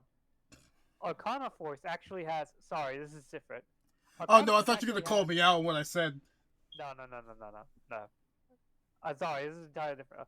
Arcana Force actually has a field spell that kind of fixes the archetype a little bit. The Light Barrier has an effect where when you summon an Arcana Force monster, you get to choose the effect without tossing the coin. And if your Arcana Force monster destroys an opponent's monster by battle, you gain life points. You gain life points equal to the destroyed monster's attack, which isn't great. But more importantly, you get to choose the effect. Unfortunately, once per turn during your standby phase, you have to toss a coin, and if the result is tails, the effects are negated.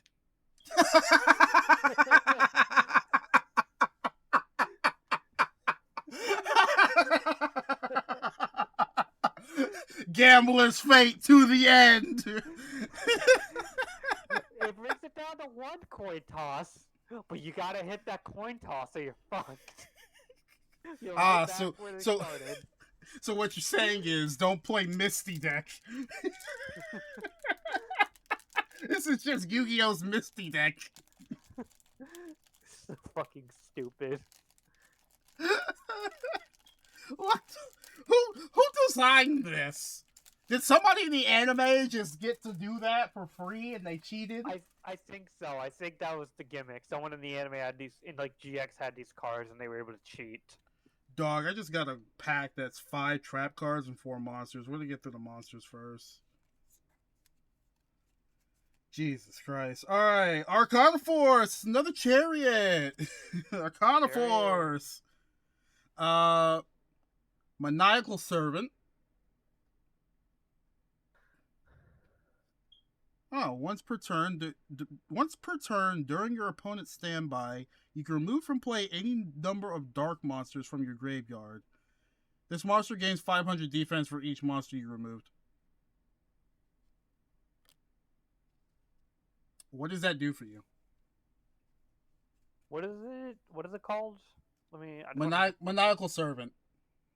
maniacal servant. Maniacal servant. Minerva servant. Mervin bourbon. I need to know. I don't know how to spell. Okay, there we go. I got it. Spell maniac and then add Al. Al's a maniac. Yeah, I don't think that's doing much for you at all. I don't. What does that do for you? What? Battery What? man charger. Batman's. When this is normal summon, you can special summon another battery man monster except for another charger. And this card gains 300 attack and defense for each thunder type monster you control. Oh, so you can get a. Oh, you can turn it into a 33. Yeah, but I think it is more so a little bit of an extension to your plays, but I mean, at the end of the day, you get 2 battery mans for the price of 1. yeah. That's kind of cool, actually. I see the archetypes here that start to like mesh together a little bit, but they're just not getting all the cards that they all work with. Yeah. The Lady in White. Lady in White. You get it? You get the pun?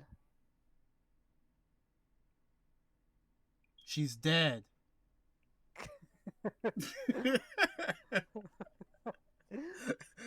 That's it, right? She's dead. White is a term for like a zombie type thing. Right, so she's dead. I swear to God, if that's what it wants to clip. Fucking clips that shit. Alright, the first of the trap cards, Lucky Chance. When an effect monster's effect that requires only 1 coin toss is activated, call heads or tails. If you call it right, draw a card. Just play this with Arcana Force. The worst fucking thing to play with Arcana Force. I mean, not the worst, but it's like it's such bloating to your deck for nothing. Gambler's Fate.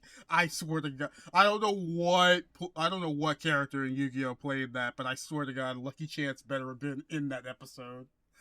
You can't tell me like the duo of Arcana Force cards and Lucky Chance was not used. I refuse. Be, yeah. Like on an actual real level, if you were ever unfortunate enough to be forced to use Arcana Force, Lucky Chance better be in there because there's just no reason not to. It's just extra draw power. Yeah. You either start snowballing a little bit harder or you just die.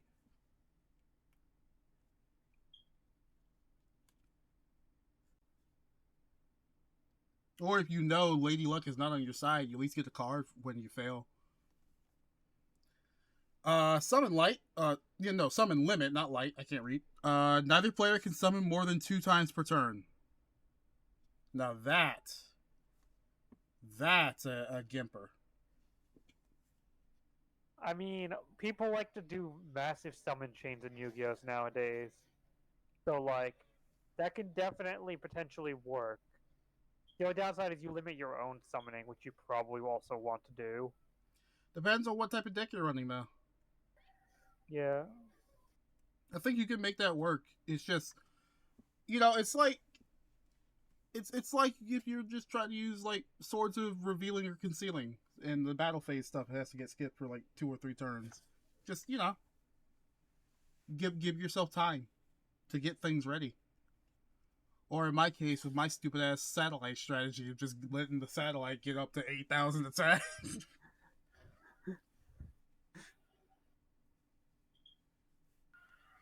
I missed that satellite. Can't find it anymore. Raging Cloudian. I'm not even reading it. I don't care. Arcana Call. Oh god.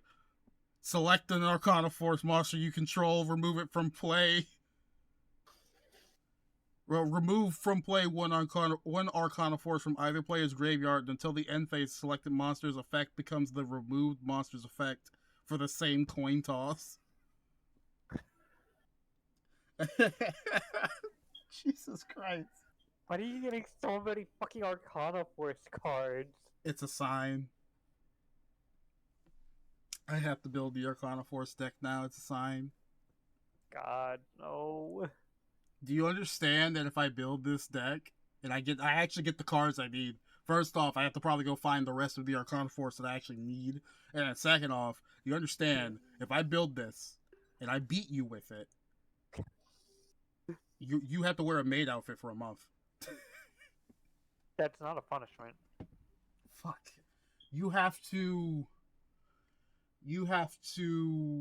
Well, wear it. I guess I would have to wear it to work, which is a little more of a punishment. You have to wear it on stream and be on camera for a month. Still not really a punishment. God fucking damn it.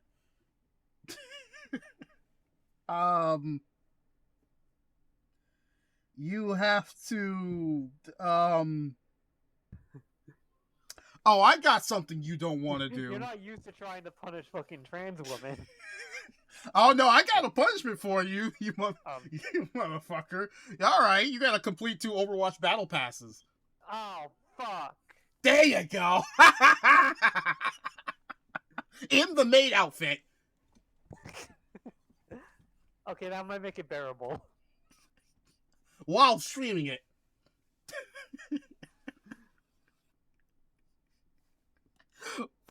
Imagine you actually have to do that, and the best part would be, hey, so you didn't like working at Walmart, right? Well, congratulations, you got a new career choice. I don't think, as long as it's a tasteful outfit, I don't think I'm gonna lose my fucking job over it. Well, no, it's not about, you losing your job because of the outfit. I mean, like, it just skyrockets a Twitch career. Oh. That would be good. That would be really funny. That would be really funny, yeah. Okay, see, now I got motivation to actually build the Arcana Force, and I swear to God, if I actually beat you... I don't have, like, a deck. Unless we do it on YuGiOh Dueling Nexus, in which case I have many decks. Ah, so what you mean is I win by default. What? I didn't hear that, sorry. So what you mean is I win by default. No, I have decks, they just aren't good. The Arcana Force deck is not going to be good. Oh, by the way, Reversal of Fate. Select one Arcana Force monster you control. That monster's effect is now treated as the opposite coin toss result. That is a way too slow fucking patchwork for the bad effects. Does that mean after you do it, and then you flip the trap card? Yeah, you have to flip the coin, the effect is set, and then you have to flip the trap card. But you can't activate a trap card for the turn you activate it.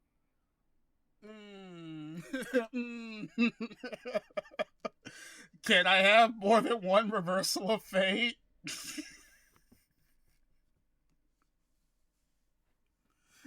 Like, am I allowed more than one Reversal of Fate? I'm just saying. I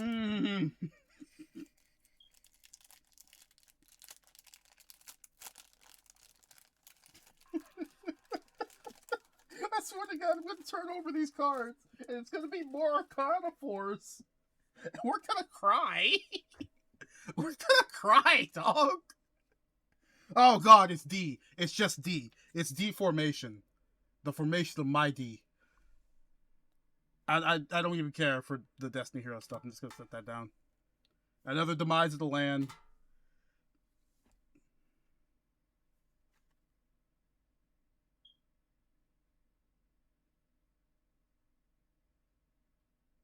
You looking? I'm looking. I can't read it from there, but I'll read it. Arcana Force 0, the Fool. This card cannot be destroyed by battle. It cannot be changed to defense position, except with the card effect. And when this card is summoned, toss a coin. Heads, negate the effects of your spells, traps, and effect monsters' effects that target this card. and destroy them. Tails, negate the effects of your opponent's spells, traps, and affect monsters and destroy them. The one that you want, Tails. Are you kidding me? Want Tails. Are you kidding me? The one where you want Tails. And the worst part, you kinda would like this, though. God damn it. Now that's something you have to reversal of fate, like, immediately. If you get it wrong, yeah. Wait, no, reversal of fate can't even work on it because your own effects don't affect it. Oh shit, you're right. Wait, did they plan for that? Are you kidding me? I have no clue if they planned for that or if they overlooked that. Wait. Could you reversal of fate before flipping for the Arcana Force? No. Fuck. It literally said swap to the opposite effect. I mean, you have to already have picked it. Or have said it. Damn bit. Volcanic Queen. Pyro Monster. Can't be normal summoned or set, apparently. Yeah. Substitute. Substitute. I'm pretty sure he's in jail. What did he do? Tax evasion? Let me check. Okay, he's limited. He's not banned anymore. Was it that good? So you see, what he did was, you contribute one monster, especially one frog monster from your deck. That's not once per turn. Oh. No, it's not even except Frog the Jam. You can fetch summon Frog the Jam. No, it says except Frog the Jam on here. Oh, they must have changed. Oh, this one must have a different. This one must have it listed different. Frog the Jam must have had its name changed, and this one, yeah. Anyway, so yeah, no, that's not once per turn. So you can just cycle through all of your fucking frogs. It also says everything except Frog the Jam cannot be destroyed by battle.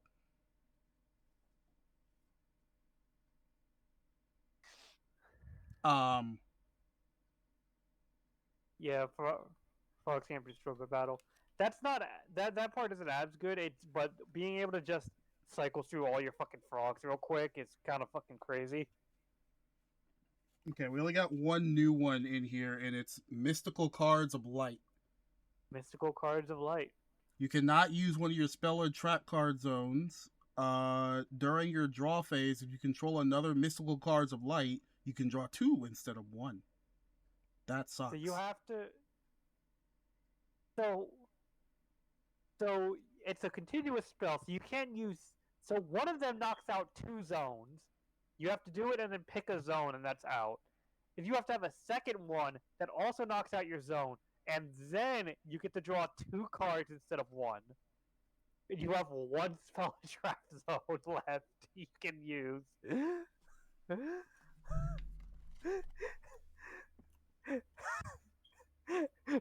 I want to so badly. I want to so badly. This is such a terrible card. That is awful. It's an awful card. Hold on, let me Wait. What cards can set a spell card to your opponent's side? I don't know. Okay. It's not worth anything. Of course it's not worth anything. It requires 4 spell zones to work! 4 spell zones, and you get to draw 1 more card during your draw phase. If there are cards that can set this in your opponent's spell zone, sure. But other than that... Also, another Quick Charger, another Wetlands, another Storm Dragon. We're done with the light. Now we move on to the Abyss. The Abyss. We may not actually get to the Foundations today. God damn it. And not unless you want to actually finish it. I want to, but it's at the same time, it's like, fuck. It's taking a while. This is going to take a little bit because I wanted to read the card effects. Granted, why not read the card effects? We're opening card packs, but like, yeah. Except, to keep things moving along faster. That's like the only reason not to. All right. So we got Rage of the Abyss. I need to change. We didn't get anything really good other than Artorias over there. So We got a lot of Arcana Force. well, we got a lot of Arcana Force. It's not good, but it's funny. It's a sign. It's a sign. It's some kind of sign. It means something. I don't know what though. I don't know what it means. What the fuck? What do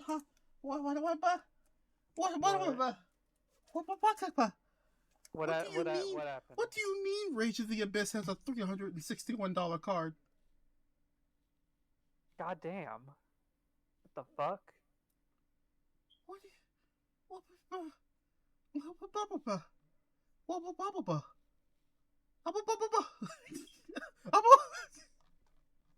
No, seriously, what do you mean it has a $300, $60 card?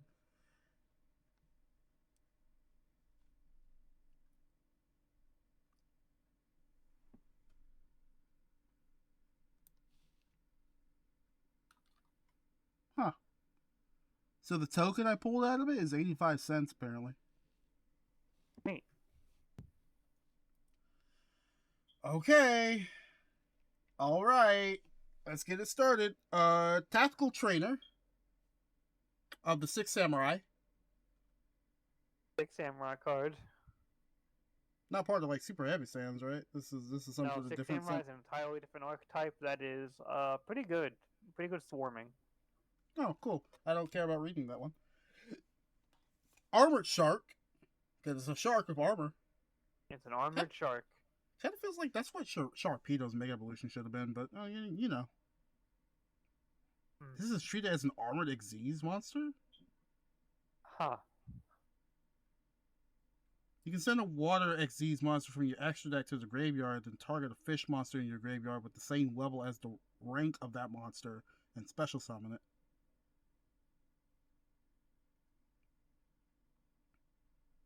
During your opponent's turn, you can equip this monster to something else for 500 attack. Interesting. Summer school work successful. Continuous trap. Activate this card by placing 5 schoolwork counters on it. If a monster is special summoned from the extra deck or a card is sent from the deck to the graveyard by a spell or trap effect, remove a schoolwork counter, and then the number of schoolwork counters on this card is now 0. Oh, no, then if the number of counters is 0, destroy this card, and if you do, gain 4,000 life points. Just realized he's blonde with an afro. What the fuck is this card? What is this? Why all that work for 4K? I don't know. I mean, it's like half your life points, but like... Ooh. Flippin' Feline. Not reading it. I'm sorry. I'm just not. I want to get to the magic. I'm sorry. All right. Here's a card. Here's a card. The 73 cents. Flying Mary, the Wandering Ghost Ship. Huh. Zombie Link. You can target one of your level 5 or higher zombie monsters that is banished or in your graveyard and place this card in your spell or trap zone as a face-up continuous spell. If you do, special summon that monster. While this card is a continuous spell, you can target one level 5 or higher zombie monster you control, destroy one monster your opponent controls with attack less than or equal to it, and you can only use that effect once per turn. It's certainly interesting zombie support.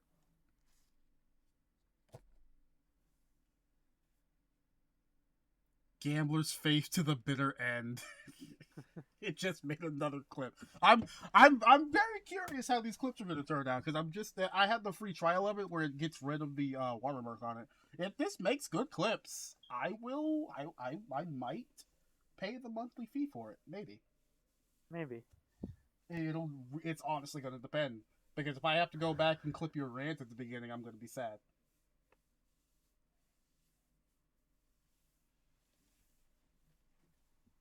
Like AI can be cool in the sense of that type of thing. Just don't generate me slapping Trump or something, you know? Yeah. All right. Battle Wasp Wind. Battle Wasp monsters. Dual monsters. Oh hey, speaking of Battle Wasp Rapier the Onslaught. Huh. You got two in one. Okay, now I actually need to read this. If Battle Wasp is twice per turn, if a Battle Wasp is normal special summoned, you can target one of them, add a Battle Wasp monster with less attack than that monster from your deck to your hand. And once per turn, you can target one insect monster you control with a level. This turn, you can treat it as a tuner if used as synchro material. Oh. Oh, wait a minute. If you control no face-up monsters or the only face-up monster you control are insect monsters, you can discard one insect, place a Battle Wasp Wind from your deck face up in the spell and trap zone, then special summon this card.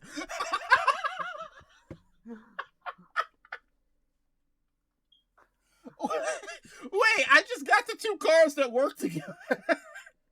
You still need some more of them. You need some more battle wasps out there, especially like the tuner, ideally.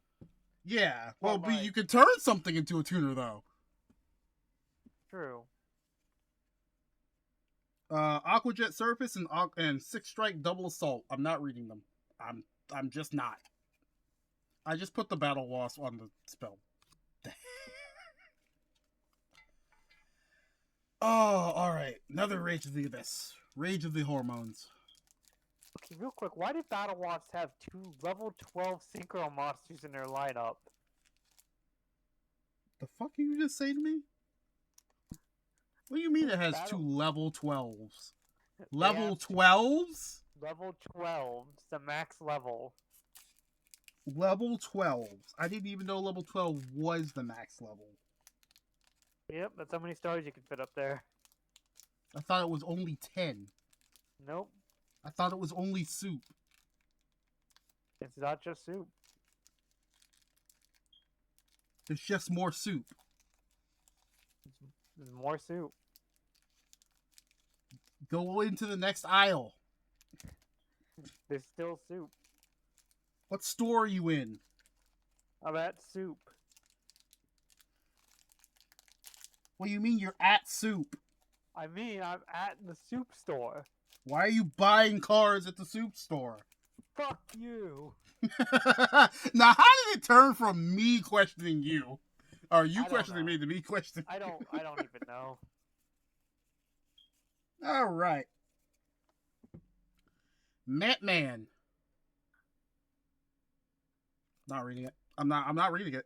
Xyz's Poseidon Splash. Or is it XYZ's Poseidon Slash? I don't know what more. I don't know. Okay. Alright. Not reading it. Anarchist Monk of the Six Samurai. Why Six Samurai support? Guilt of the Sinful Spoils. I was about to say Arizona Ice Tea. Azamina Debtors. Azamina Debtors. I'm not even gonna lie to you. Even if some of these actually have like worth to it, I don't care anymore. I want to get to the Magic side because I really want to try and get that that Rev and see if that Rev is in there. Azamina has another card coming up. It's an Illusion Fusion. Huh. I'm not pronouncing that. We're just gonna pretend I did.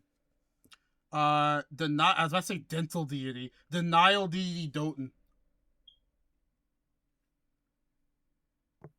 One light monster and two monsters. Interesting. Ragnar the Blood Edge. I don't think that's what it says. Nonsense. This is exactly what it says. Not fair. Ragnaraka? Not Ragnaraka. Wisteria of woe. Woe. Ragna be upon ye. Whoa. And then Wandering Titan of Tartarus. Why is Tartarus back? Tartarus shouldn't be back. Wait. We put the tower down.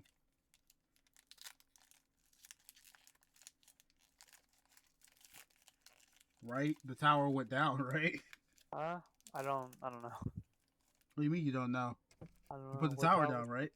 What tower are we talking about? You put the tower down, right? Why is Tartarus back? Why is the midnight hour back? Fuck you. That's why. I called it the midnight hour. It's the dark hour. It's a midnight hour. This fucking combination. To be fair, Persona Q3. They have to go stop the midnight hour.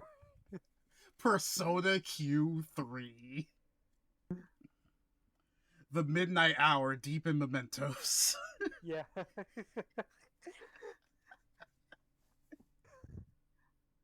During a school field trip, each of the 3 classes. Something Persona 6. Throw them in there too. I don't know how. I don't know anything about it. I swear, I can't wait to see what the crossover stuff is going to be with Persona 6, whatever that one wants to happen. God. Alright, Philanthropy Sisters. Neverending Nightmare, Absorber.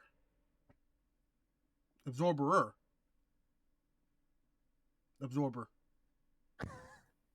Oh. Sorry, I'm kind of done. Primate Howl. Primate Howl. Primate Howl.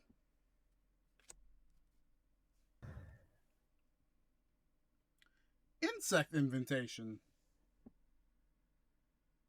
Face-up monsters your opponent controls that were not summoned this turn become insects, and you can only use each of the following effects once per turn. You can target 3 of your banished insect monsters, shuffle them into your deck, draw a card. Then during end phase, if this card is in the graveyard because it was sent there from the hand this turn, you can place this card face up in the spell or trap zone. Why would you want to turn your opponent's cards into insect monsters? Why would you... There's a key card here that I'm missing. Why would you want to turn it... There's a reason you'd want to do that. Like, I'm not going crazy, right? There's a reason you'd want to do that. Do what? Sorry? You want to turn your opponent's cards into insect types? Oh yeah, probably something. Probably Feels some kind of weird. effect, yeah. Either way, Goblin Bikers Gone Wild. I haven't seen that porno before. It's a pretty good one. It's a pretty good one. Why? What do you mean it's a pretty good one? Let's keep opening cards. What does that mean? What does blue mean? What does blue mean? What does blue mean? What does blue mean? What's wrong? Why am I blue? What does blue mean? Virtue signaling. Virtue signaling. Mementos. Anacharis. Another Battle Wasp Rapier. Woo! Mimighoul Fork.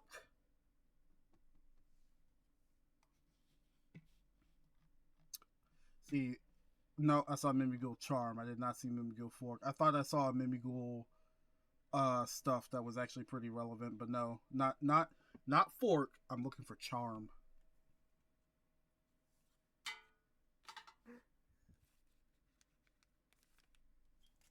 We'll get back to the magic eventually. Hang in there. You have 5 hours of cards, and you got 5 hours of Dokapon tomorrow night. Dear Lord. I want to talk to my friends. You have 5 hours. You got 5 hours of Darkling tomorrow. God, no. I really fucking hope he just fucking actually uses it for its intended purpose. Just wipes the board and starts getting fucking status, you know?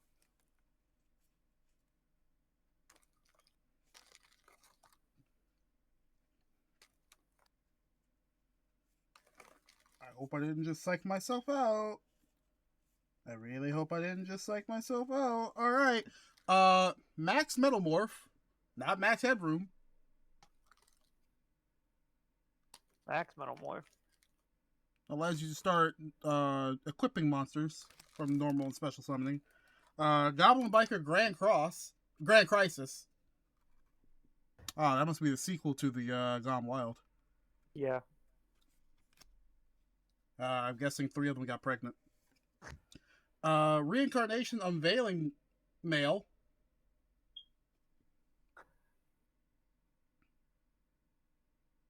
Interesting. This counts as an armored Xyz. I fucking looked it up. They're all fucking named Goblin Bikers something. Which makes sense. QQanon. But it's also like QQanon. QQanon. QAnon. QAnon.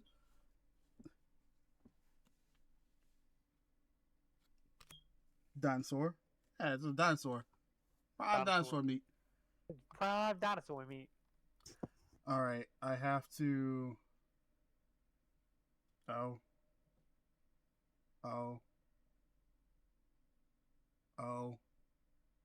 Well, here's a pull today. Here's a YuGiOh pull. You want to see another good pull? You want to see something that just paid for itself? Yeah. Hell yeah. Heart of the Blue Eyes. Heart of the Blue Eyes?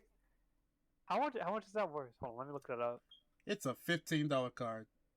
Nice. Funny thing about this, there's some cards in here somewhere where it's like you can tribute Blue Eyes from your graveyard and just pull it out.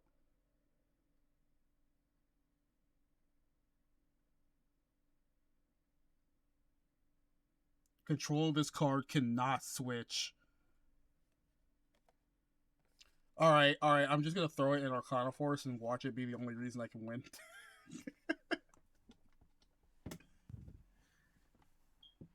Imagine the dual setup of Arcana Force and Blue Eyes. I can never lose control of that one, at least. God. Newbie. If you have a monster with 0 attack or defense in your graveyard, you can special summon this card from your hand. You add light to an insect monster, or add 1 light insect monster from your graveyard to your hand, except Newbie, and then place a trap card that is banished or in your graveyard on either the top or bottom of the deck. Okay. I can see the vision.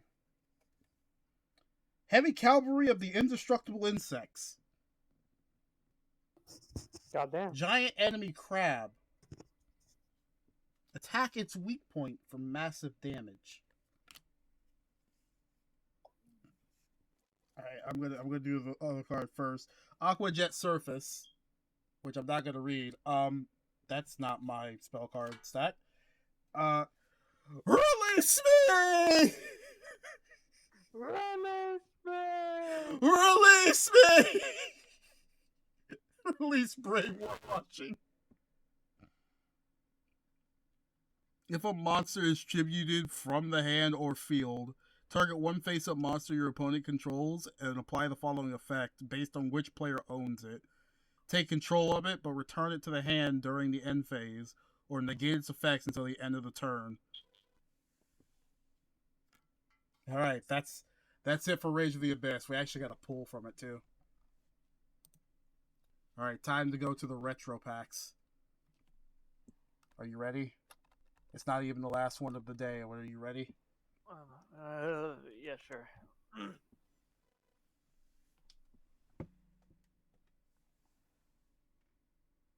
What? Nope, 2020. It's a 2020 reprint. Seems like there was a lot of 2020 reprints that happened. Let's see what we can get out of these. A little baggy. Another 36 to go through. Not the last 36 either.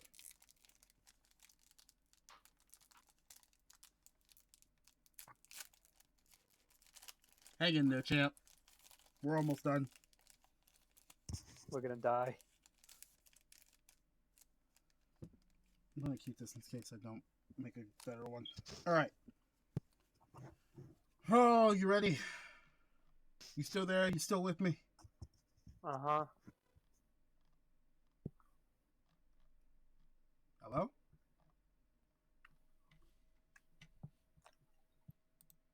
Hello? I'm here. Oh no, my audio broke. Fuck. Alright, hang on. I have to test something. Let's see. Something that won't get me DMCA'd, potentially. Maybe. Let me see here. Oh, I know. I know exactly what I can play that won't get me DMCA'd. I think my audio did in fact break. Let's go gambling! Yep, audio broke. Alright, give me 1 second. I gotta fix that. I love it when this happens.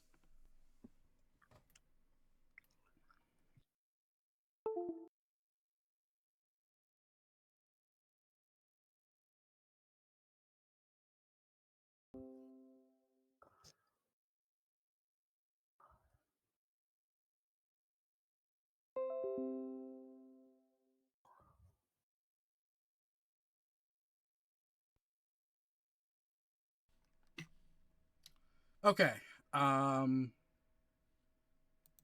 You can't hear me, can you? I can hear you. Okay, You're yeah. loud and clear. Alright, good. Yeah, audio broke. Wow, I really gotta figure out why that keeps happening. And I'm not even playing a game right now. Like, that's just the saddest part. We just lost time to that. How do you feel about that? Sad. Well, anyway. Time to get into the retro field, huh? I bet none of these cards are actually useful anymore, but hey. Good for collection. Yeah. Upstart Goblin. Draw a card from your deck. Your opponent gains 1,000 life points. Now, Who that's made a this? pretty good card. That's a commonly run generic card. That's a common card? I mean, I guess you'll probably cleave that 1,000 off easily, Yeah, but like... you don't care about giving your opponent's life points. You get a more card. Who gives a fuck? Alright, fair enough. Tomb World! Remember Tomb World? Classic. Also kind of shitty, but classic. Pay 1,000 life points to activate this card. It's solely so that you can, like, have Toon monsters on the board. Or you're better off running fucking Toon Kingdom, because it's just better. So they outdated it, is what you're telling me. Yep. Well, they updated it. They updated it to make a better version. Is what they did, really. Oh, by the way, Toon Mermaid. Toon Mermaid. And a Mother Grizzly. Mother For a Grizzly. second, I thought it was a gorilla, actually, at first. I was like, that's not a grizzly. Mother Grizzly. The picture is a fucking gorilla. Did you hear about the gorilla who escaped the zoo? No. What happened? That's because I'm a very quiet gorilla. Ah!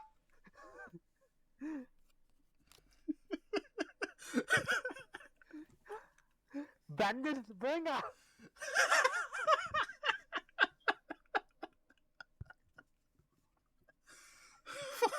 Oh, hey, here's a card.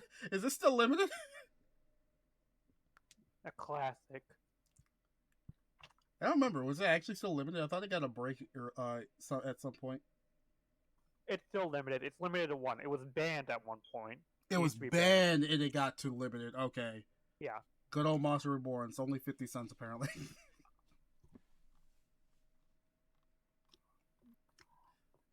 that weird? Do I feel like this card should be more expensive?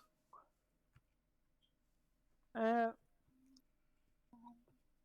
probably fell off. There's probably just better effects overall.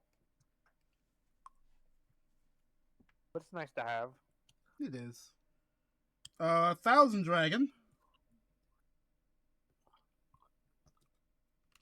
You know, looking at that, I can't unsee the time traveler pushes a chair, the new timeline, and that's just Charizard.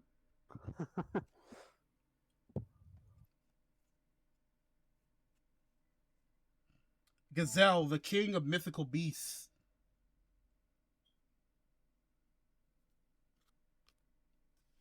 This is a just regular straight card. up all classic cards. There's just not much to say about them. Most of them are just classics. I mean, yeah, they're just cool to look at, to be honest with you. I'm just trying to make sure I also don't miss anything that's like fairly looking like it's kind of funny, but for the most part, it doesn't look like it. It'd be funny if I pull a polymerization. It would. It'd be neat. Or some Exodias. Black Pendant. I remember playing this card. I remember playing Black Pendant. It was kind of funny. Yeah.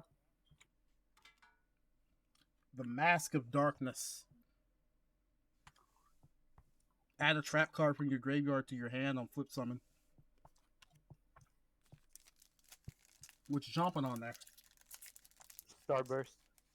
Starburst? Favorite reds?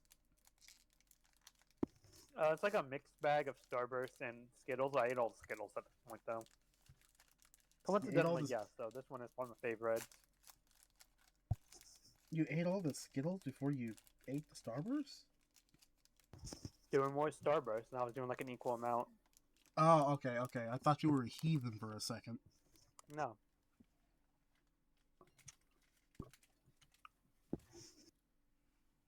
Much better wrap to keep.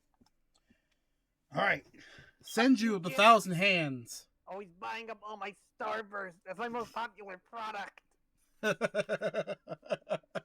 I still don't know what that's a reference to. Fucking Game Grumps. It was just a stupid ass bit. Of course it was. That's always Game Grumps, though. Giant Germ. Giant Germ. Germasperm. A big Luminous germ. Spark. Luminous Spark. All light monsters gain 500 attack and lose 400 defense. Good old Sonic Bird. I remember playing this card too. Good old Sonic Bird.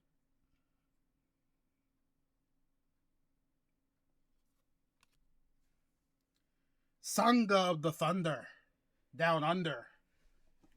What? Sangha of the Thunder Down Under. Oh yeah, he's that guy. He's part of the fucking the triple tower dudes. They stack up into 3. Armed Ninja. It's just an armed ninja. It's just an armed ninja. It's an armed ninja. It's just an armed ninja. Like, what else? He's only level 1. Like, yeah, he's very normal. It's just an armed ninja. It's just an. All right, hang on. Okay, all right. We got the Flame Swordsman. Another Thousand Dragon. And what did we talk about earlier? Very neat. It's just a free polymerization.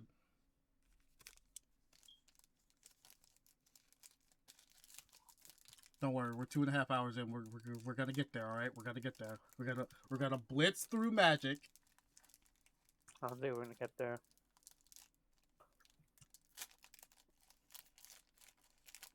It's gonna be okay. It's gonna be okay. The Bandman won't be able to hurt us anymore.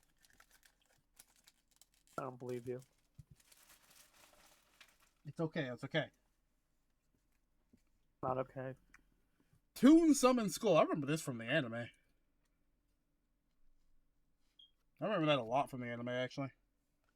Yeah. Black Illusion Ritual. Black Illusion Ritual. Does that ring any bells? I don't know why it's like. There's part of me that's like I should know this card, but I don't. It's how you summon Relinquished. Oh, fair enough. All right. Mystical Space Typhoon, my beloved. I remember this card. This was a nice card back when I was first getting into Yu-Gi-Oh! Before I started hating card games. Yeah, it's a classic. Just a classic. Mystic Tomato. Also, the origin of the meme MST doesn't negate, because it doesn't. It doesn't. Oh, you're right. It just says destroy it. It doesn't negate. MST doesn't negate, but people playing the card game didn't realize that sometimes. Well, because you would expect it to negate because it's destroyed. You would expect it to be like, oh, I do it before you're able to use it for its purpose, type of thing. Yeah, but nope. Imagine if Yu-Gi-Oh followed that rule though. Like the moment you realize, oh, they might have MST, I gotta speak my piece quickly. Instead of, yeah, I play this card MST. Oh, well, it doesn't get its effect now.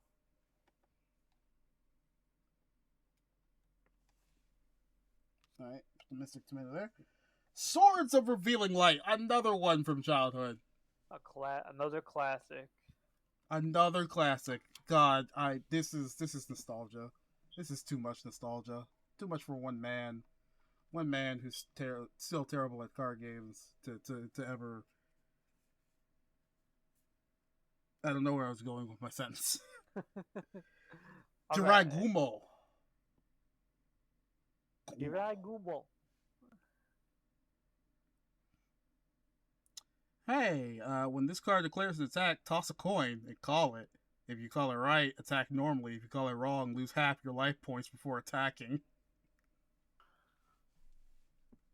Jesus Christ. Wait, lose half your life points before attacking. Wait.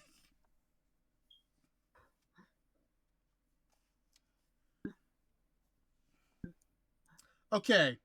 Follow along the train here. Imagine, you remember that old like Uzaki, the flame card that did like 800 damage?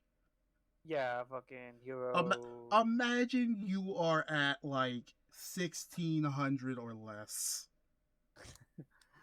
And you lose that coin flip and get Uzaki.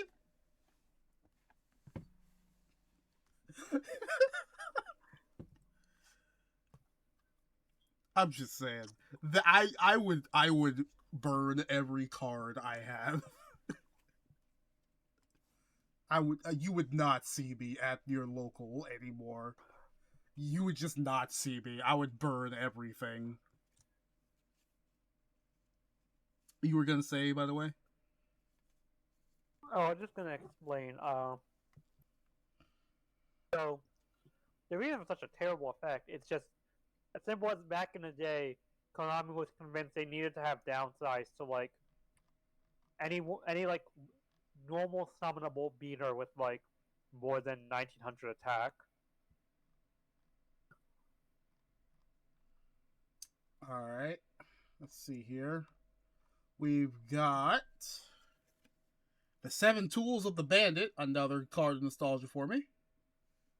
Classic. Pay 1,000, negate the activation of a track card and destroy it. And then Harpy Lady. Classic. And then a Thunder Dragon. Classic. This is worth $1 apparently.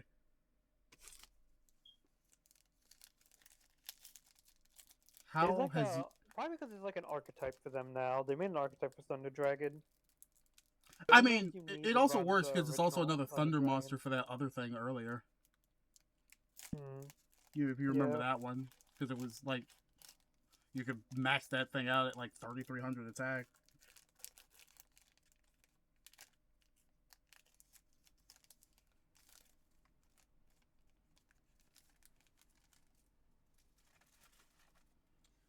All right.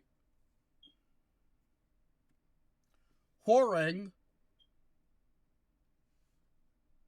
Hyozum Ryu, I think, actually. to try and actually pronounce it. I probably still butchered that. Probably. Another Toon Summon Skull. Gaia Power. Gaia Power. It's just the Earth version of that other card.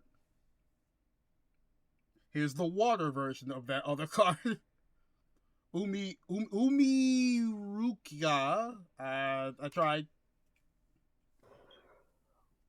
Okay, I'm gonna save that one for the end. Just want to make sure I don't have something else. Okay, I'm gonna put that one to the end. You didn't see that one yet.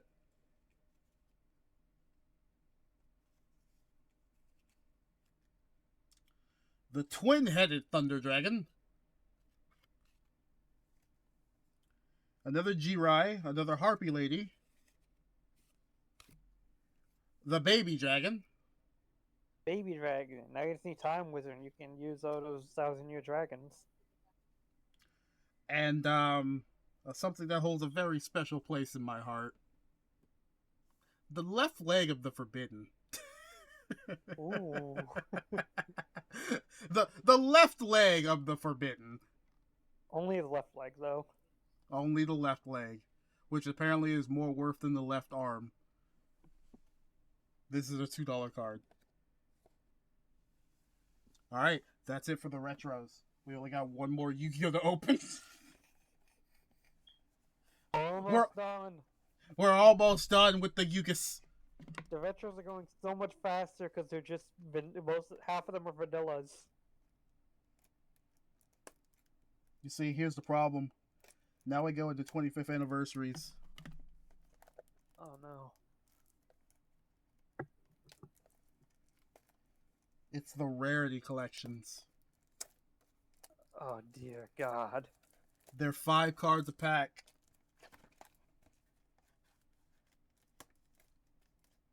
They're all foil cards. Dear God.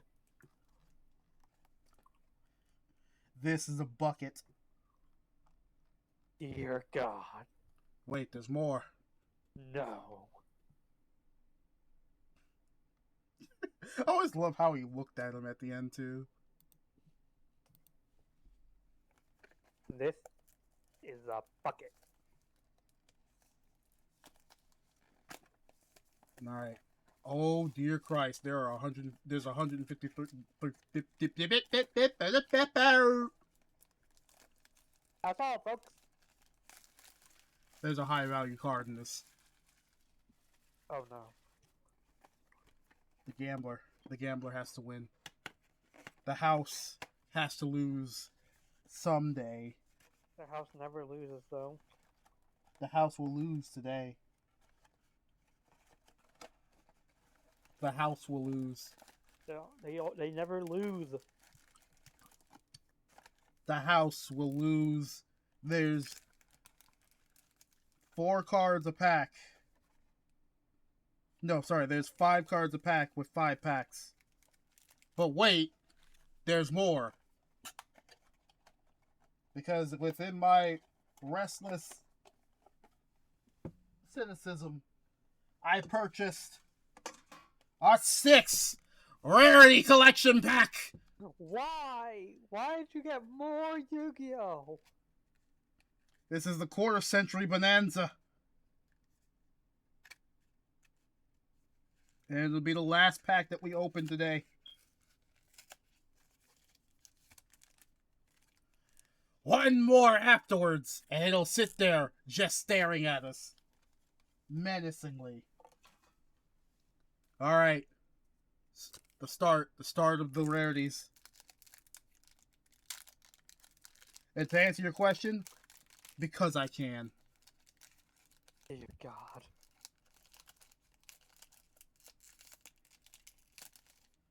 We'll win this. We will win this day. This is entirely off topic, but real quick, I just gotta wonder, why the fuck is why is the Gypsy Palico equipment Egyptian themed? I don't know. I know you don't know, I just say just to throw it out there. I don't know. Anyways. I don't know. I'm aware you don't know. I don't know. I don't know. I don't. I. I.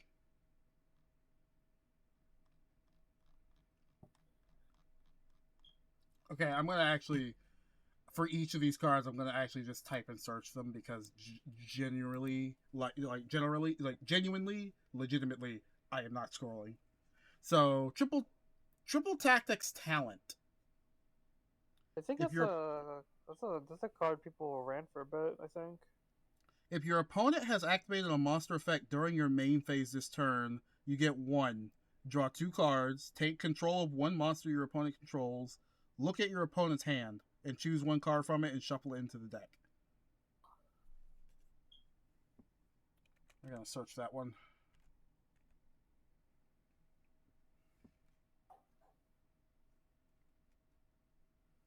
Okay, this is gonna be interesting because I don't know how to tell the difference. All of the triple tactics talents are worth some money, but I have no clue how to tell the difference between what is what. Yeah. Except if it had like some holographic on it.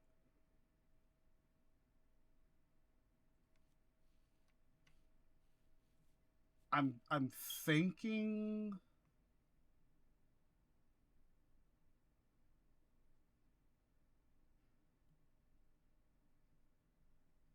God, I actually don't know how to tell the difference on these. Wait, yes I do. Yes I do.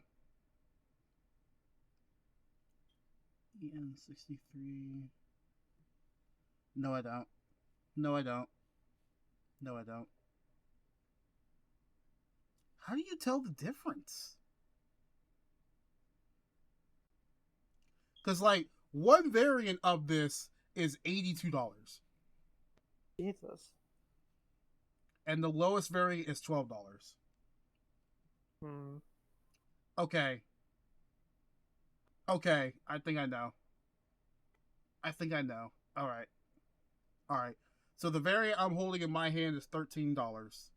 The only reason I can tell is because the white text is higher rarity than the black text on the card's name. But first amazing pull, Mud Dragon of the Swamp. Mud Dragon. Mud Dragon of the Swamp. Mud Dragon. Mud Dragon. Mud Dragon.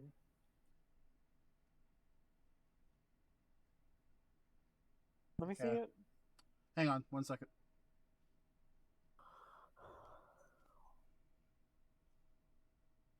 Okay. All right. Yeah, here you go. Oh yeah, I think that's like a general fusion sport card. Okay. Not anything, unfortunately. It's not the faded one at the top.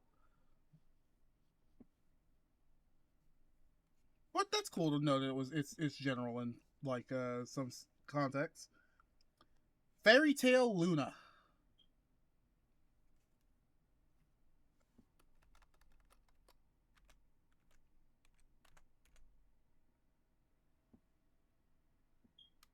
Oh, Jesus Christ. All right.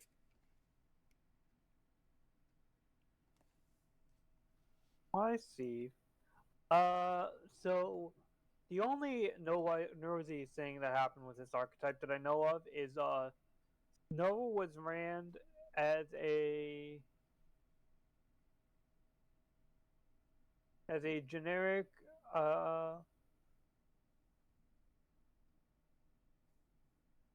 yeah, it was a generic like stopping card when people fucking do quick effects. Like when people are effect chaining, you would fucking have Snow in your graveyard, not Luna, but Snow in your graveyard. Fucking just banish 7 cards and fucking special summon it, and then use the flip it face down and stop their effect chaining. Oh, okay. That's interesting. It was uses that enough. It's banned now. Okay, well that makes a little bit of sense actually. You know, it also makes sense. You mentioned it earlier. Printaplant. Dragon Stapella. Hey, Predaplants. Rataplant. I like those. Why do you like those? I just made a deck of them. I thought they were neat. They were used What? in Arc 5 by one of the lieutenant antagonists, who was like the alternate version of universe version of the fucking main character. It kept showing up and fucking with people. So he's a shadow version of the main character. Not really, because it's more like the fusion version because the fucking the gimmick of Arc 5 was that there were fucking like 4 universes, one for each of the major summoning mechanics at the time. And fucking yada yada. The fusion dimension was invading the rest of them. That's all that really needs to be said. Without getting into way too complicated shit. Oh, for But a yeah, second I thought I had But something yeah, it was good. used by the fusion version of that guy because there was one of each of him in every dimension, and fucking yeah, he used Predaplants.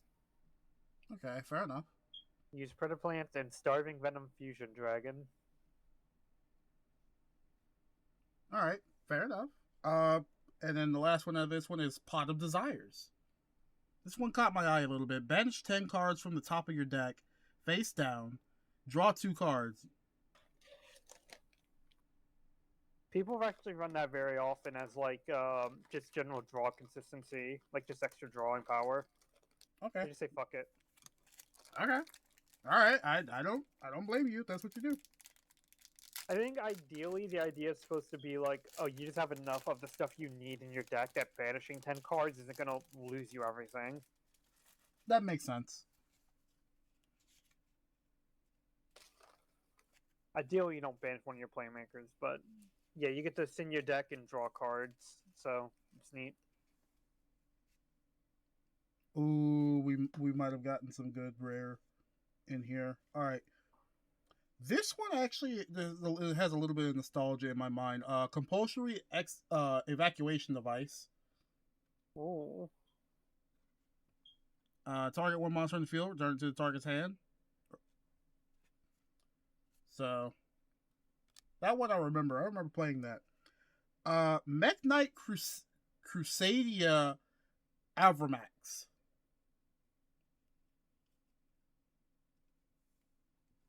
I'm gonna look that one up because it's got a little bit of sparkly. Is that sparkly? It's got spickly sparkless. That's spickless. It's spickle. Pickle. Oh, apparently. Okay, that's interesting. Apparently, the letter K does that. When you're just trying to type, it does that. Apparently, the letter K is set to that. That's hilarious. I don't think we're gonna get to the foundations tonight because I don't want to keep you that long. It's already been 3 hours. Damn. We'll have to get to it another night, maybe another Friday. Yeah. So close. I'm sorry. That's just YuGiOh just kind of ran too long. I wasn't expecting this to run that long. We should have just done the foundations first. Should have. Should have.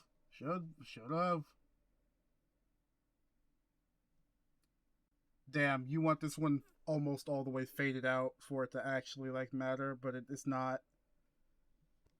The most this actually gets is like 39 cents apparently. It's got sparkly all over it, and it's only 39 cents. Damn. One last look at it though. It is a good looking card. That's a link monster. That's not an extra. Called by the Grave. Call by the Grave. That's a classic card. People still use that to just toss shit in the graveyard. Yank it out the deck. Cold Talker Inverted.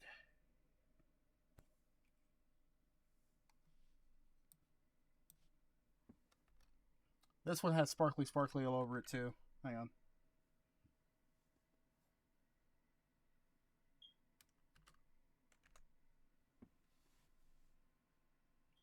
Trying so hard not to have to type the letter K.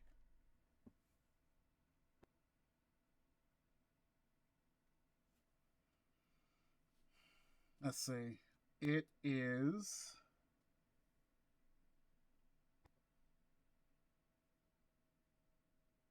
not worth anything.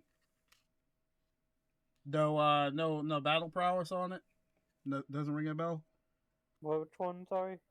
Code Talker inverted, Oh, nah. There's and like a then whole set of Code Talker monsters. One of them was like doing crazy work. I don't know, but it wasn't inverted, and I don't know if inverted is any good. fair enough, and then another summon limit.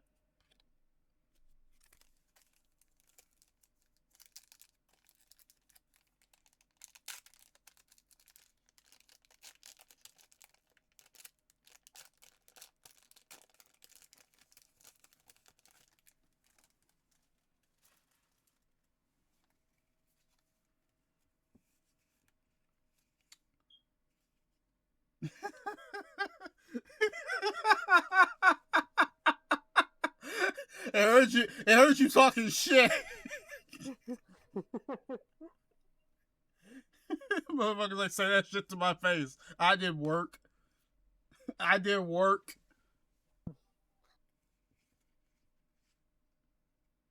Okay, this is Like, really how funny. dare you disrespect me?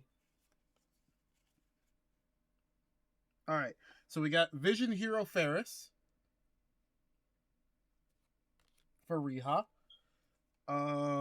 Blackwing, Simoon the Poison Wind, Simone, Zabolba, Moon.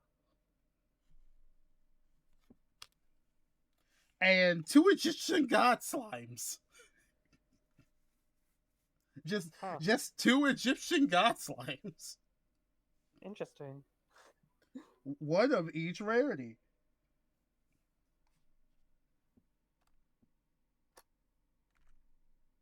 Actually, I should probably just type God Slime.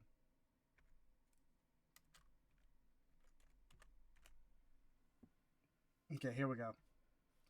This is probably worth fucking nothing, actually. Yeah, kind of close to nothing.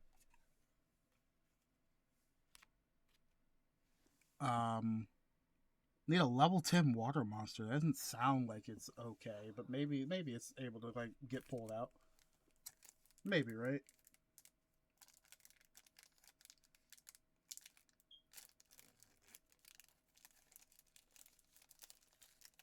All right. We're almost done. We're almost done. We're almost done. Being almost done doesn't even matter if we're not getting to magic at this point, because it's not even that late. Is it not that late? What time is it? It's Are like you sure? 10:30. That's kind Are of you? late, but I was about to say, are you sure it's you too want late to? start the magic, but I'm just saying, like, in terms of how long this has gone on, it's not that bad if we don't have to worry about fucking getting to the other one. All right. I got a good read on how this works. So, Striker Dragon. That one, I think, is part of the Borreload archetype, and it does some stuff. Okay. Was it like a link? Was it a one link? Yeah, it was used. It's used to like fetch your field spell and shit. Yeah, 1 level 4 lower dragon. Yeah, yeah, it's pretty alright. You do like a play extender type thing. Whip it out first turn to get shit out of your deck and all that good stuff. Blue Eyes Abyss Dragon. Another Blue Eyes has hit the battlefield. Another blue eyes.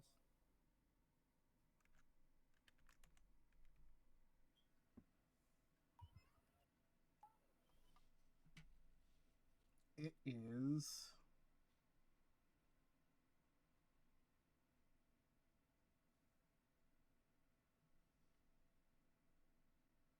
40 cents. Kind of sad. Effect Failure.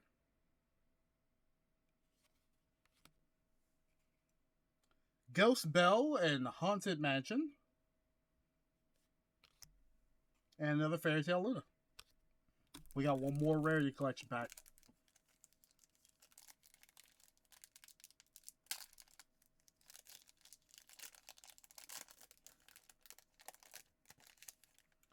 Yeah, I mean, unless you wanted to be here until 1 in the morning, I don't think you would really want that.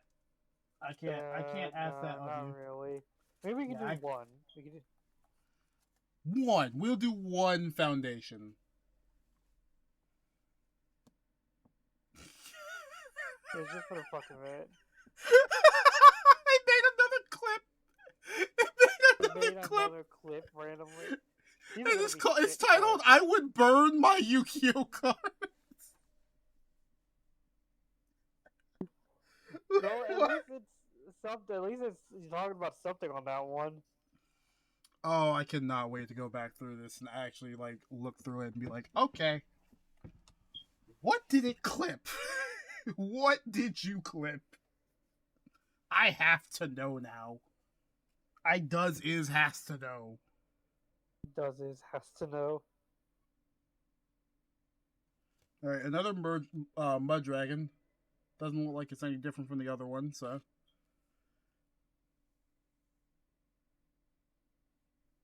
So I'm just gonna put that one back. I just saw something really cool. Another Predaplant dragon. Predaplant. Shadal Schism. I'm sorry, but like that just sounds like fucking Jafar going shabba double double da. Damn, that's fucked up. Is it or is it true? A little bit. The Lightning Storm. Is that what the team up is called in Marvel Rivals now? I have no idea. If you control no face-up cards, destroy all attack position monsters or destroy all spells and traps. And the secret rare Pot of Prosperity. Nice.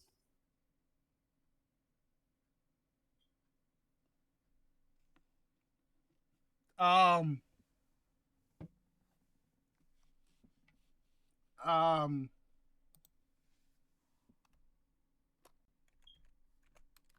if I'm right, this is a pull to end all pulls right now. Is it actually? Hold on. How? If I'm wrong, it's just $20. Is It 20 might bucks just be still pretty 20 bucks. good. It might just be $20. Well, how much is it Okay. if you're right? If I was right, it was going to be $86. Jesus Christ. Yeah, it looks like it's just 26. Or sorry, 20. But hey, that's I'll take it. That's still pretty good.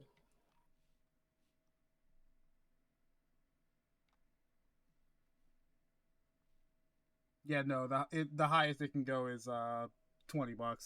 But hey, I got a secret rare. The last pack always has that good magic. Yeah. You just set that over there now. And we got a bonus pack. We got one bonus pack. We do have the bonus pack. The quarter century bonanza.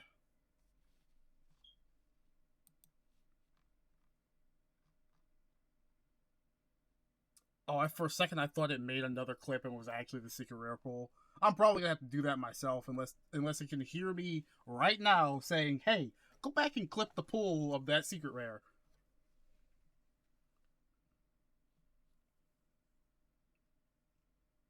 I have to find the quarter century bonanza. Give me a second.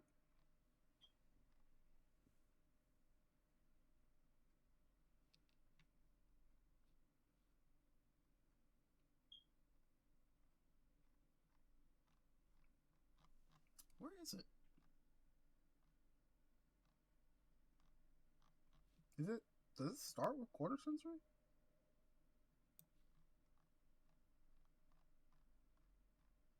No.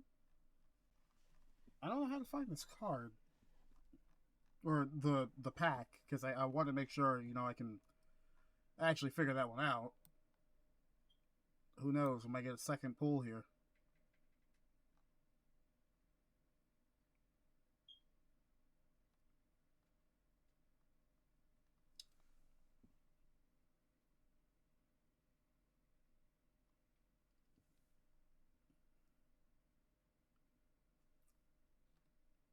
I'm really surprised I can't find this right now.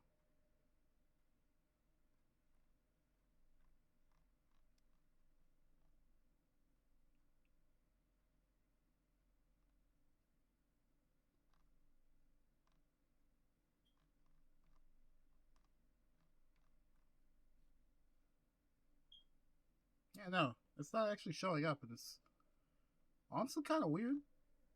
All right, I'm gonna just open it, and just hope and just pray that it's not something outside of the already established.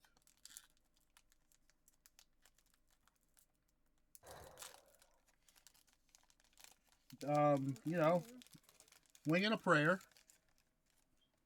Keep that one because it's a Send up a different. prayer.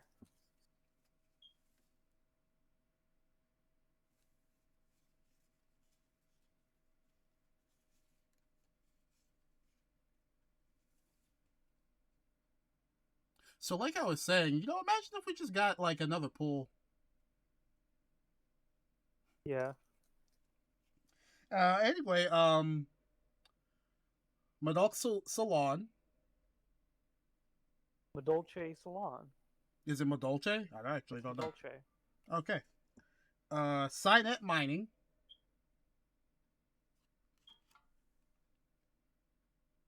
Area the Water Chamber Gentle.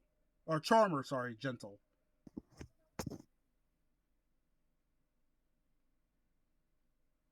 Interesting spellcaster link monster.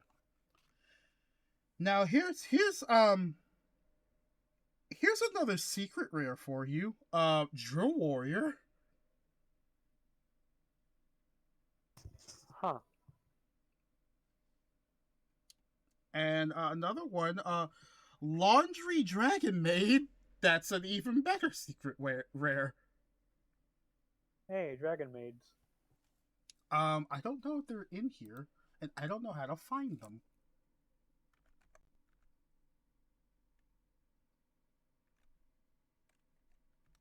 So I'm just gonna type dragon. I should probably type maid on top of that. It doesn't look like it's in here. And so by extension, I think Drill Warrior is not in here either.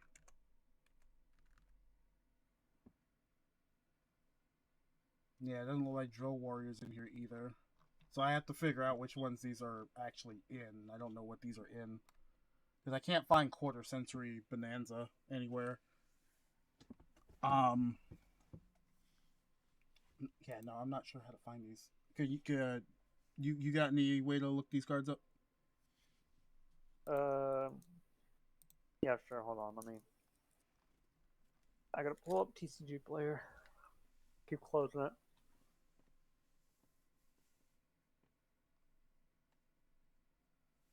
Is it Rarity Collection 2, technically? Is that what it would be?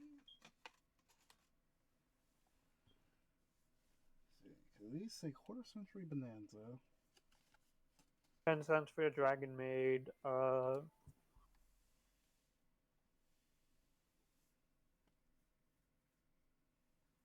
Really? Only 10 cents and it looks like that? And only 30 cents for the Drill Warrior. Really? And it looks like that? Yep.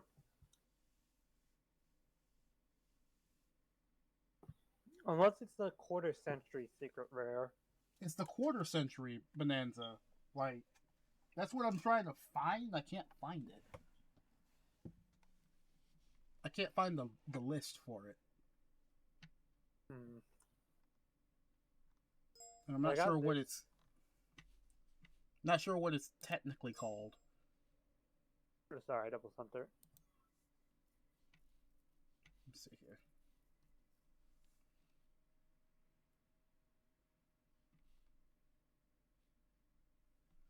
Okay, so it's... And then this is also the Quarter Century Bonanza Secret Rare Laundry Dragon Maid. Let's see, Quarter Century Bonanza.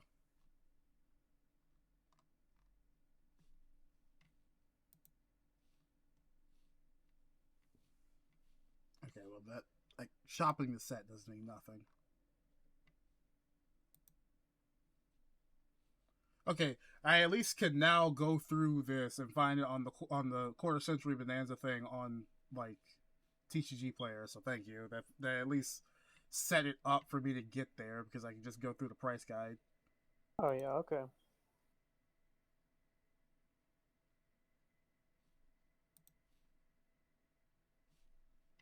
We're gonna figure this one out before we end tonight, somewhat.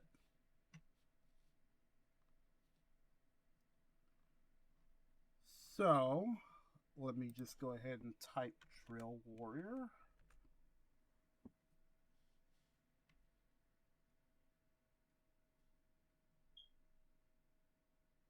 Damn, it actually is only 40 cents. Holy shit. And it looks like that. Because it's not the extra faded at the top version. It's diagonal lines and not straight lines. That's super sad, actually. Because that looks way too cool to not just be like a... It's technically a secret rare, but it's not a good secret rare, apparently. Hmm. That's super funny. I'm actually mad at that. I got so, like... No, I'm just mad at that. I hate that. With every fiber of my being, I hate that. Is that card even good?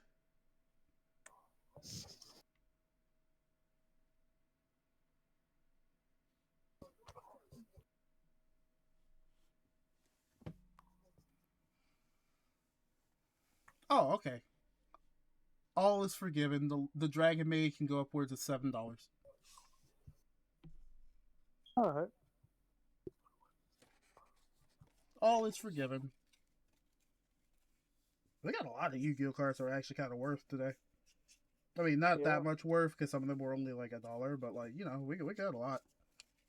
Yeah. All right, Yeah. I'm gonna clean up the tin and we're gonna do one foundation pack and then that's it.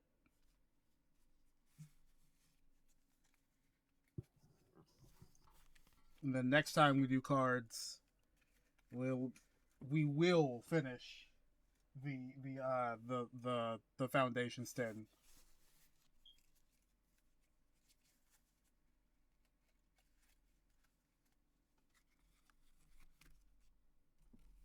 I want to stick the pendulum ones on the extra deck one, just so I can actually differentiate them.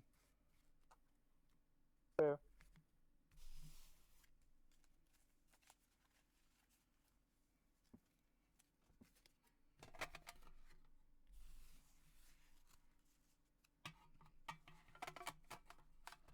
Well, it seems really cool to have this 10. Very nice. Really wonderful. Very beautiful. Very powerful. Very beautiful. Very powerful. Alright. Let's get that closed up. 25th century, baby. I have no clue how anybody would turn that into like a 30... Oh, I forgot to put... Well, no. Those are going to get sleeved. That's why I left them out. They're going to get sleeved. Alright. One foundation. I need you to give me a number between 1 and 12. 6, I guess. 6? Yeah. As you will it. From left to right, we shall open the 6-pack.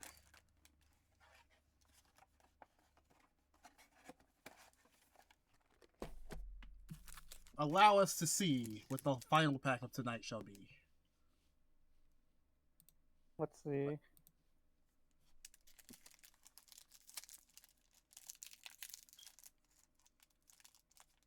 Actually, if you want, we can open a few more just so we go to 4 hours. That's up to you, though.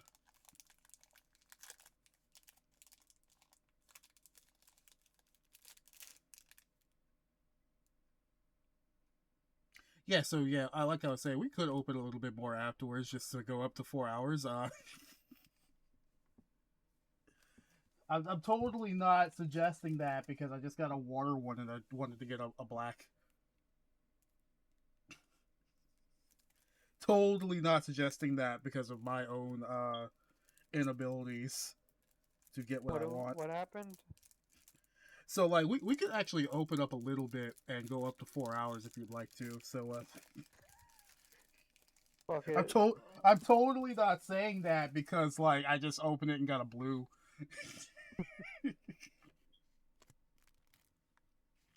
You know, totally not saying that because of that and that alone. Sure. All right, the one blue pack. We get Venser Shaper 7, Starlight Snare, Breaching Hippocamp, which I think we've seen before, Brineborn Cutthroat, I think we've also seen before, Naid of Hidden Coves, enchantment creature. As long as it's not your turn, spells you cast cost 1 less mana. That's funny. Nice. It's good for counter spells. Opt, let you scry.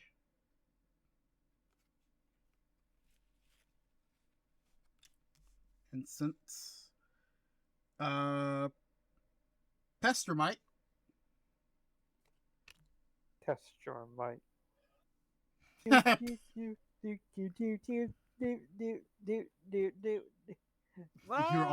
You are broken. You are broken too. Alright. Spectral Sailor. I'm always broken. Broken. Starlit Mantle. It's enchantment. Stinging Lionfish.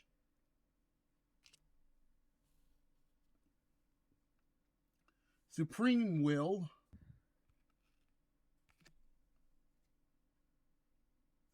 Windstrider. A Thriving Isle in the Mana.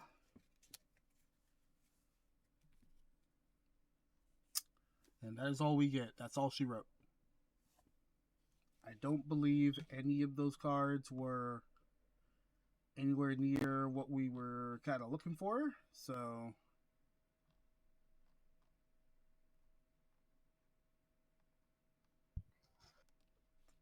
giving it a little like look-see just to make sure. But yeah, no, doesn't look like it.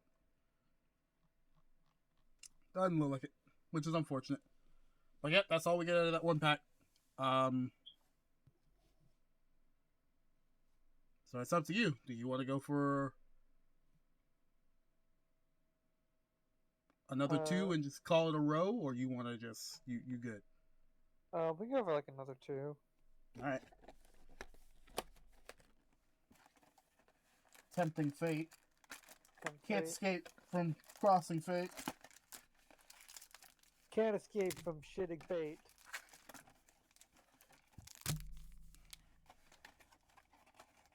You can't say.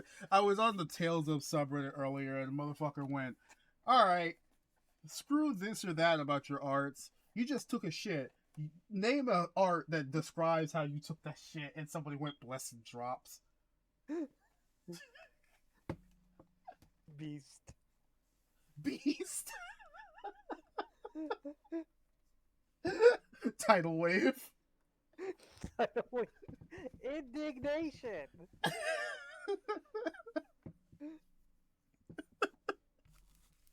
I don't even know how this one works. Omega Tempest.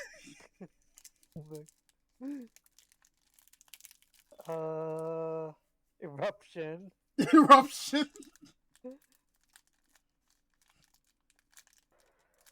Oh, fuck.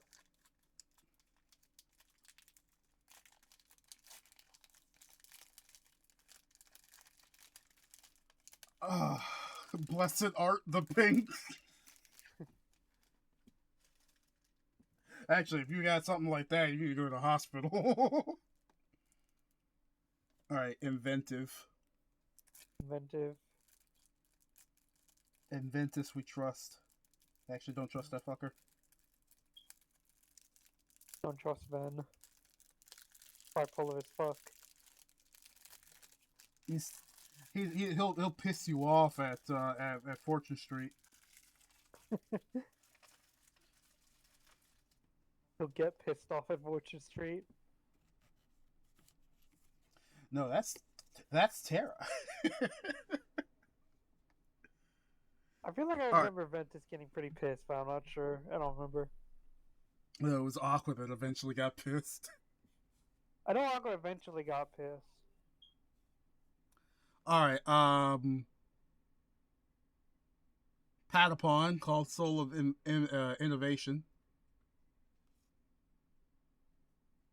It's not an anime one, is it? I have to be so curious about this now because the last time, like, there was some that were like the generous pup, and I was like, oh, I didn't think that was good at all in terms of like, you know.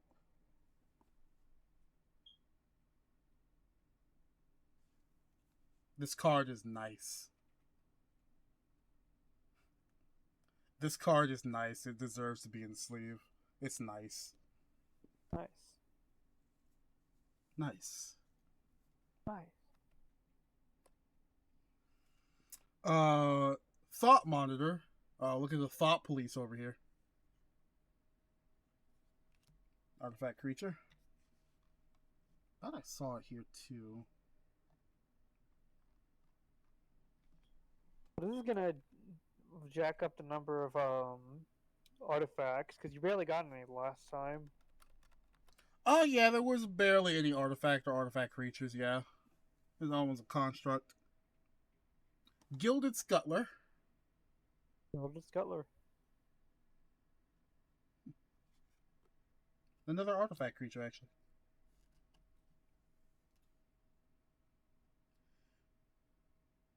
Ornithopter of Paradise. Another artifact creature. It's flying, and it adds 1 mana of any color. Neato. Experimental Aviator.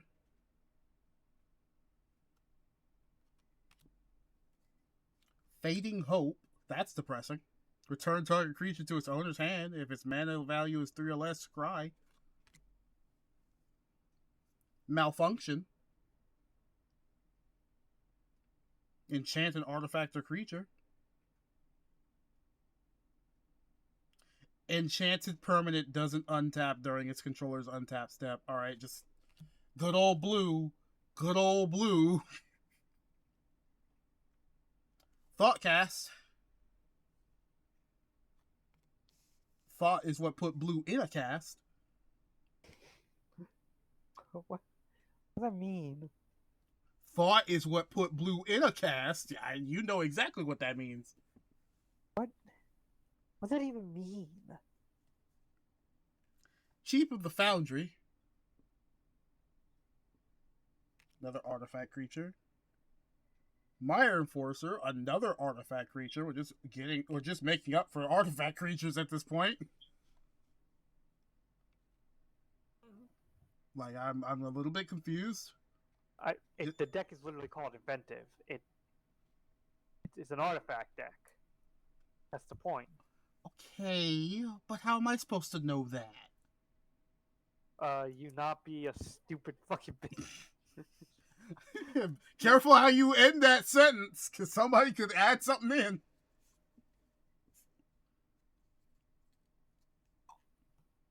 Patchwork Automaton. Another artifact creature. Prophetic Prism. An artifact. Seat of Synod. An artifact land. What's the point of having an artifact land? Thriving Island land. Alright, let's see. Is this it? Is this the last pack? Is this the last pack that will actually have something in it? Is this it? Are we doing this? Are we doing this? You think? Is this it?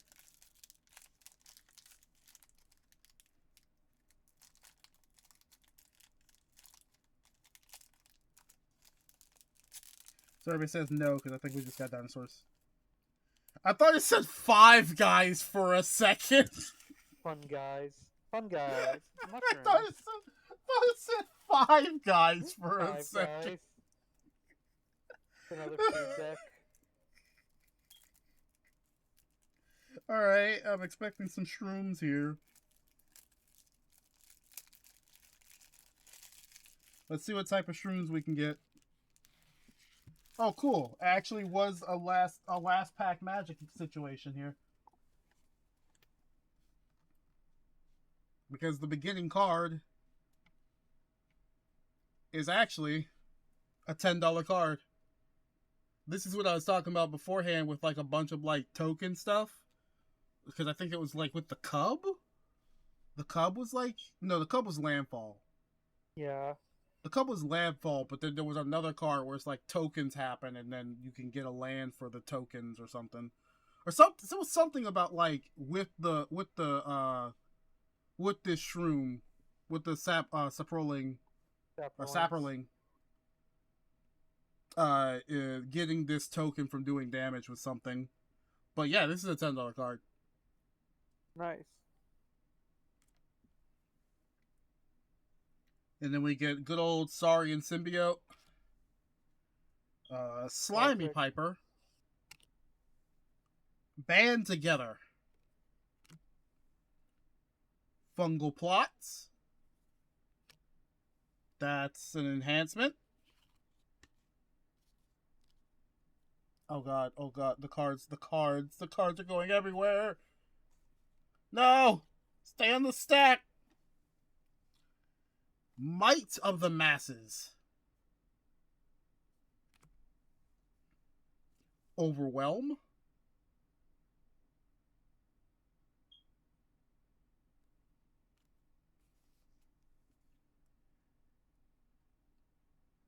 Oh no.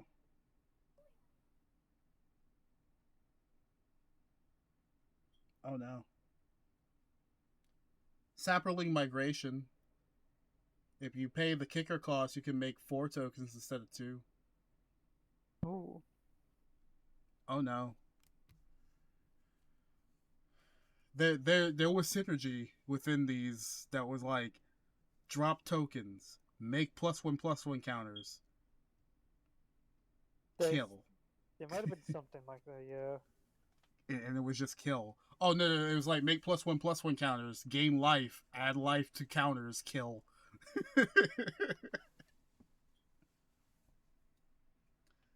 Spore Crawler. When it dies, draw a card. Interesting. Spore Swarm. Get 3 more tokens. Spore Crown. Tallid. Thallid? Salad.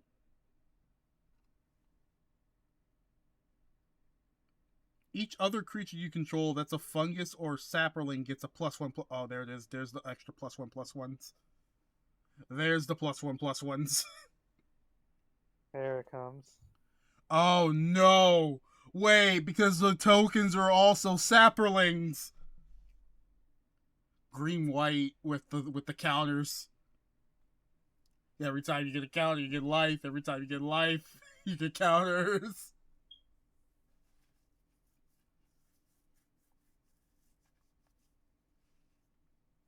Oh no. Oh no. The plan's all coming together. I'm gonna have to go through the box later to actually set this up. Huh? The vision. The vision. I see the vision. Tukang Thallid. When it dies, create another 1/1 token. And then a Thriving Grove and Force. And that'll do us for tonight.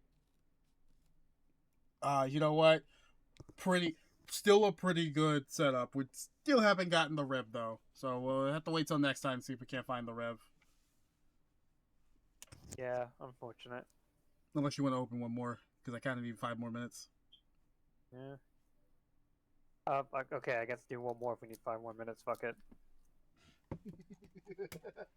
It will not be the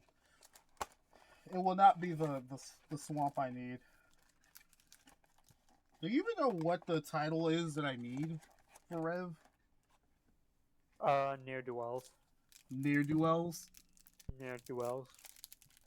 Man, it'd be nice if I could actually. Oh well, I guess I don't get to open this pack actually because it's just gone now. Yeah. Damn, we were close. What We were was it? close. It's vampires. Damn. Well, this is a black. We're getting closer. It can't show up in this, right? No. Damn.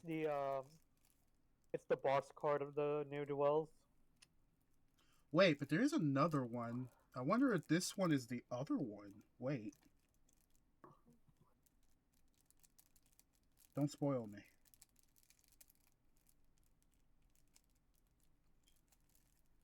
There is another. There's another.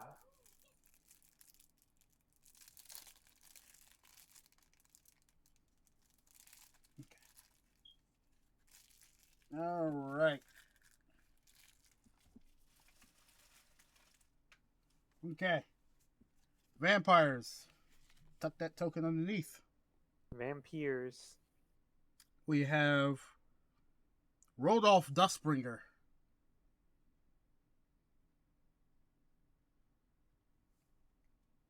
Which I'm going to search that guy because he's the boss of this. Oh, okay. 389. Well, that's not too bad. Not bad. He is the boss of it after all. He was number 1. He was number 1. I don't think there's any other blacks. Okay, that's.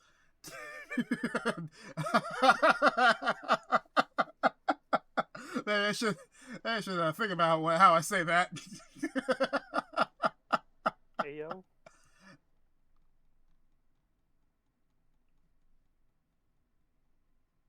Okay. Man, I hate playing against black players. Hey, wait a minute. Wait. Hold on, wait. Hold on. Scourge of the Undercity. Nazar, the Velvet Fang. Actually, I'm curious. Because it can't be that low, right? No, it is that low. Can this one be that low?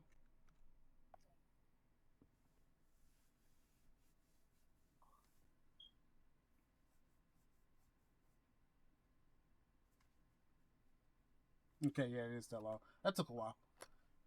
Bleed Dry. Blood Burglar. He steals your blood.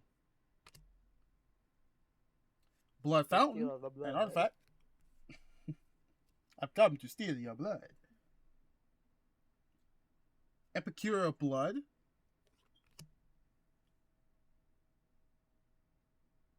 Exound with it. Each opponent loses X life. You gain life equal to the life lost this way. Oh, that's funny, actually. That's a sorcery.